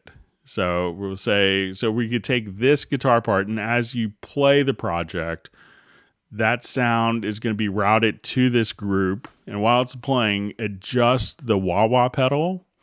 So, this was again, the question was how to like kind of play with guitar effects for a reamped guitar. So that audio signal is going out of here. That audio signal is now being sent from the track to the group, and the input for this particular track is from the group itself.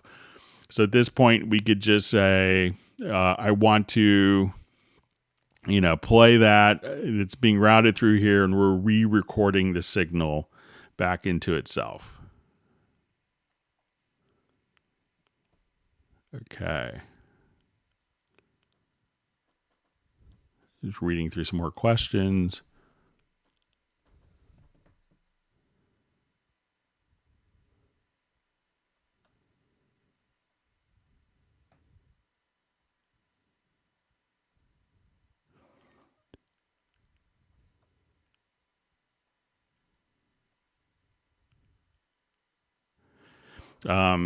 So Greg, is there any way to save all the audio connections for a project in one file for easy recall? I find that the audio connections often are reset and I have to try to remember the different inputs, outputs. So if you go to your audio connections here, so your inputs and outputs can all be saved as presets here. It's not going to be globally done, so they're kind of saved independently, but you could just, but often just saving your different input output configurations right there. And it's just,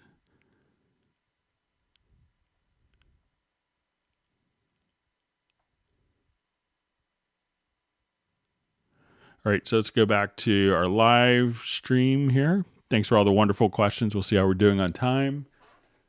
So we maybe have another 10 minutes or so. We're going to lose all of our free closed captioning courtesy of YouTube.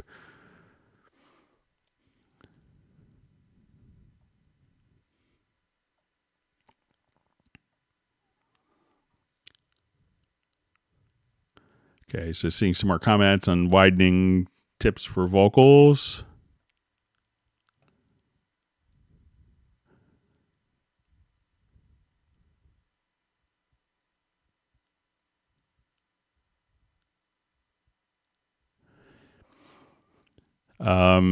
So I just see it says you have previously stated you do not write music. How have you seen artists write lyrics into Cubase in a manner to mark rhythm and build arrangement around it? So I see a lot of people actually just do marker tracks. Especially when you're kind of living in a song for a long time. So if you go to a marker track here, you could drop in. So let's say just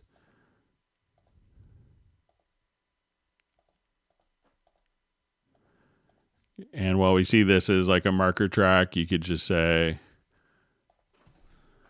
so let's type in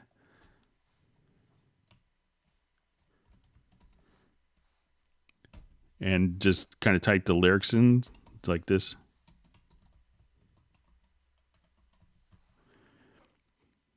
So people I know will just drop markers on each line, each word, kind of while they're doing it, and just kind of type it in. So as soon as you do this, at that point, we could just see, the marker tracks kind of as part of. I'll just make it a little yellow to make it more obvious here. So as you do this, you could just see the lyrics kind of in the project window. So as you're doing editing, you could just say, okay, we just want to come right here and see exactly, this line, this word is right aligned there.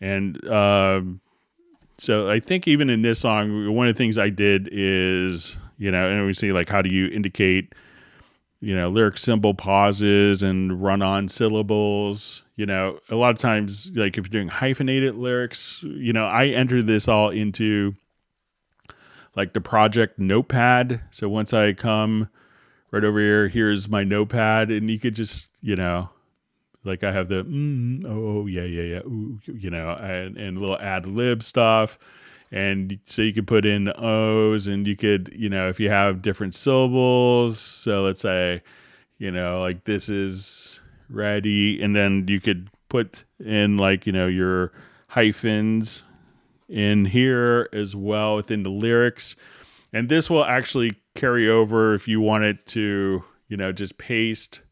So let's say if I wanted to come here and, you had the melody. So I just had that from my notepad, and I always store the lyrics in the notes.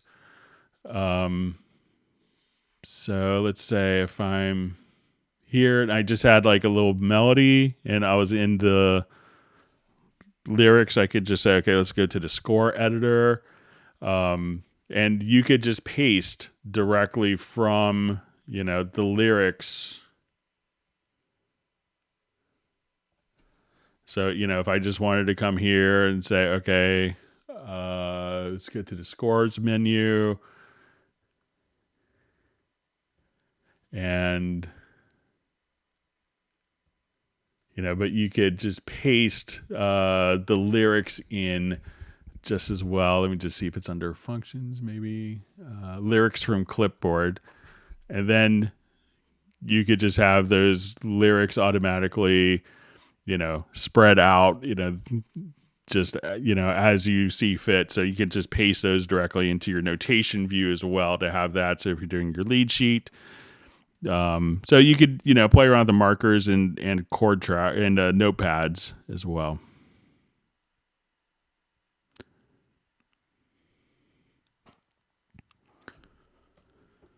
Okay.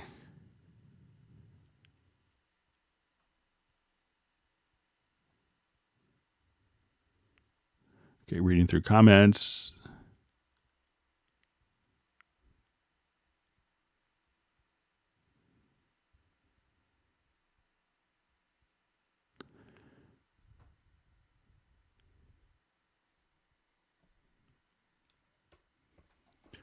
Okay, so just see it's comments. It says, imagine a project with 100 tracks recorded 88.2, 24-bit, stressing and dropping out. What's the best way, technique to downgrade the projects? It's possible to play the project without audio dropouts. If you're doing that, the first thing I would do is, if you're having audio dropouts, and, I've had about 100 tracks in 96K and a 7-year-old laptop. But you may just, first thing to do is to select your audio interface and, just max out your buffer. Because probably if you have 100 tracks at 88.2, you're not necessarily tracking. So I would try to max out the buffer as the first thing. And that should free up a lot of resources as well. And let's see if there's any other thing. You could also adjust your disk preload here. So those are some of the things I would do, and that would probably make a big difference.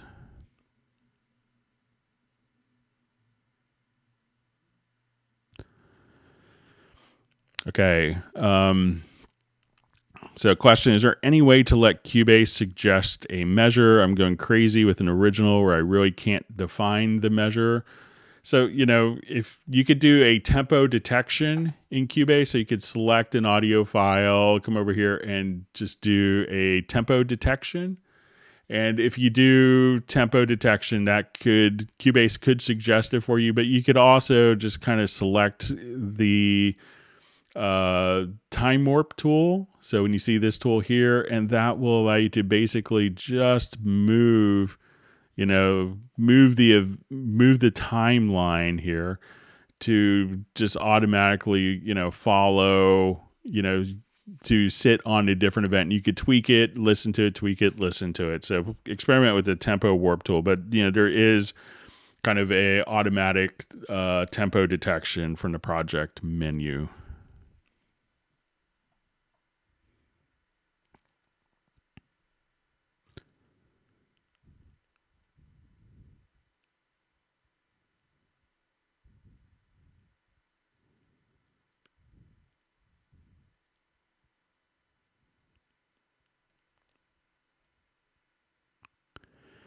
Okay, so just see a question. How do I make sure that the samples in Groove Agent are saved in the audio folder of the project? I always have a problem with Groove Agent loading the samples when I change locations and stuff. So, if Groove Agent is all set, so sometimes if you save it in the project, it may not be looking there. But if we have like a Groove Agent kit,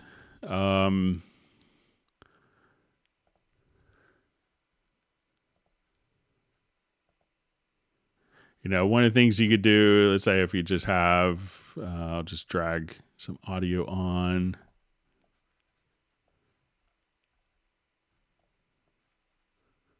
All right. So at this point, you could right click and say export kit with samples, and then just choose your project folder there. So again, just once you have all the samples loaded up here, export, and then that way you know exactly within the project folder that you could have Groove Agent look for there if you get prompted.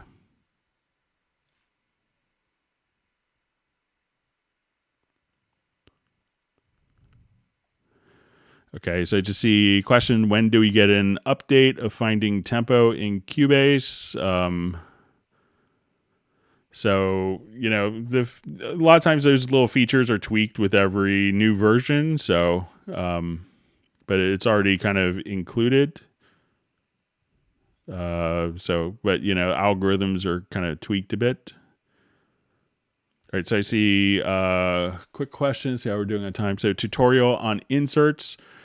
So what an insert effect is versus kind of a send effect. An insert effect is going to basically just be you know, dedicate it to a particular track. So if I wanted to have this compressor just in this track, and we could have up to 16 different inserts, and if we wanted to be pre or post fader, this line, this little green line that we see, is dynamically adjusted on each track independently.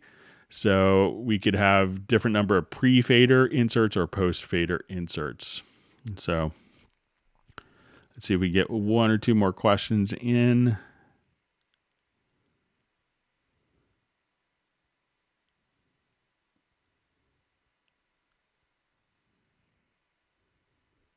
All right, so seeing people have learned a lot today from John Grant. That's great.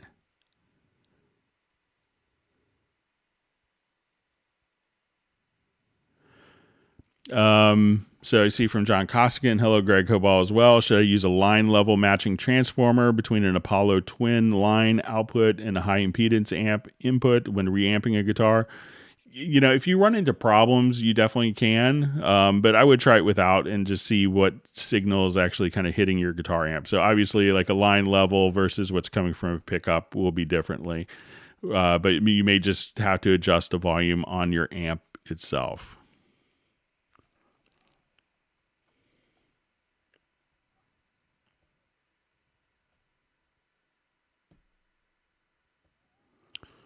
Okay, so hello. Recently, I had a problem with the tempo of a project with only one audio track. I couldn't change it. So, you know, generally you could always, once you have the tempo track here, so make sure one that you could, you know, see a tempo track. And then if it's not kind of following along, just make sure that the tempo track here is active. And then it will kind of follow along to do whatever tempo changes you want. But if this isn't active, it's only going to play back that one static tempo. And you could also activate the tempo directly from here. So with this, we're probably just right about at time. I'm going to go ahead and wrap up. So we'll have the hangout this upcoming Friday, but I think next Tuesday I'm going to be involved with some work meetings. So I want to thank everyone for their questions. If you have questions you want to submit in advance, please send it to clubcubase@steinberg.de. We hope everyone has a great evening, and we'll see you on Friday. Please take care, stay safe, and be healthy. All right, so let me go ahead and end the stream. Goodbye.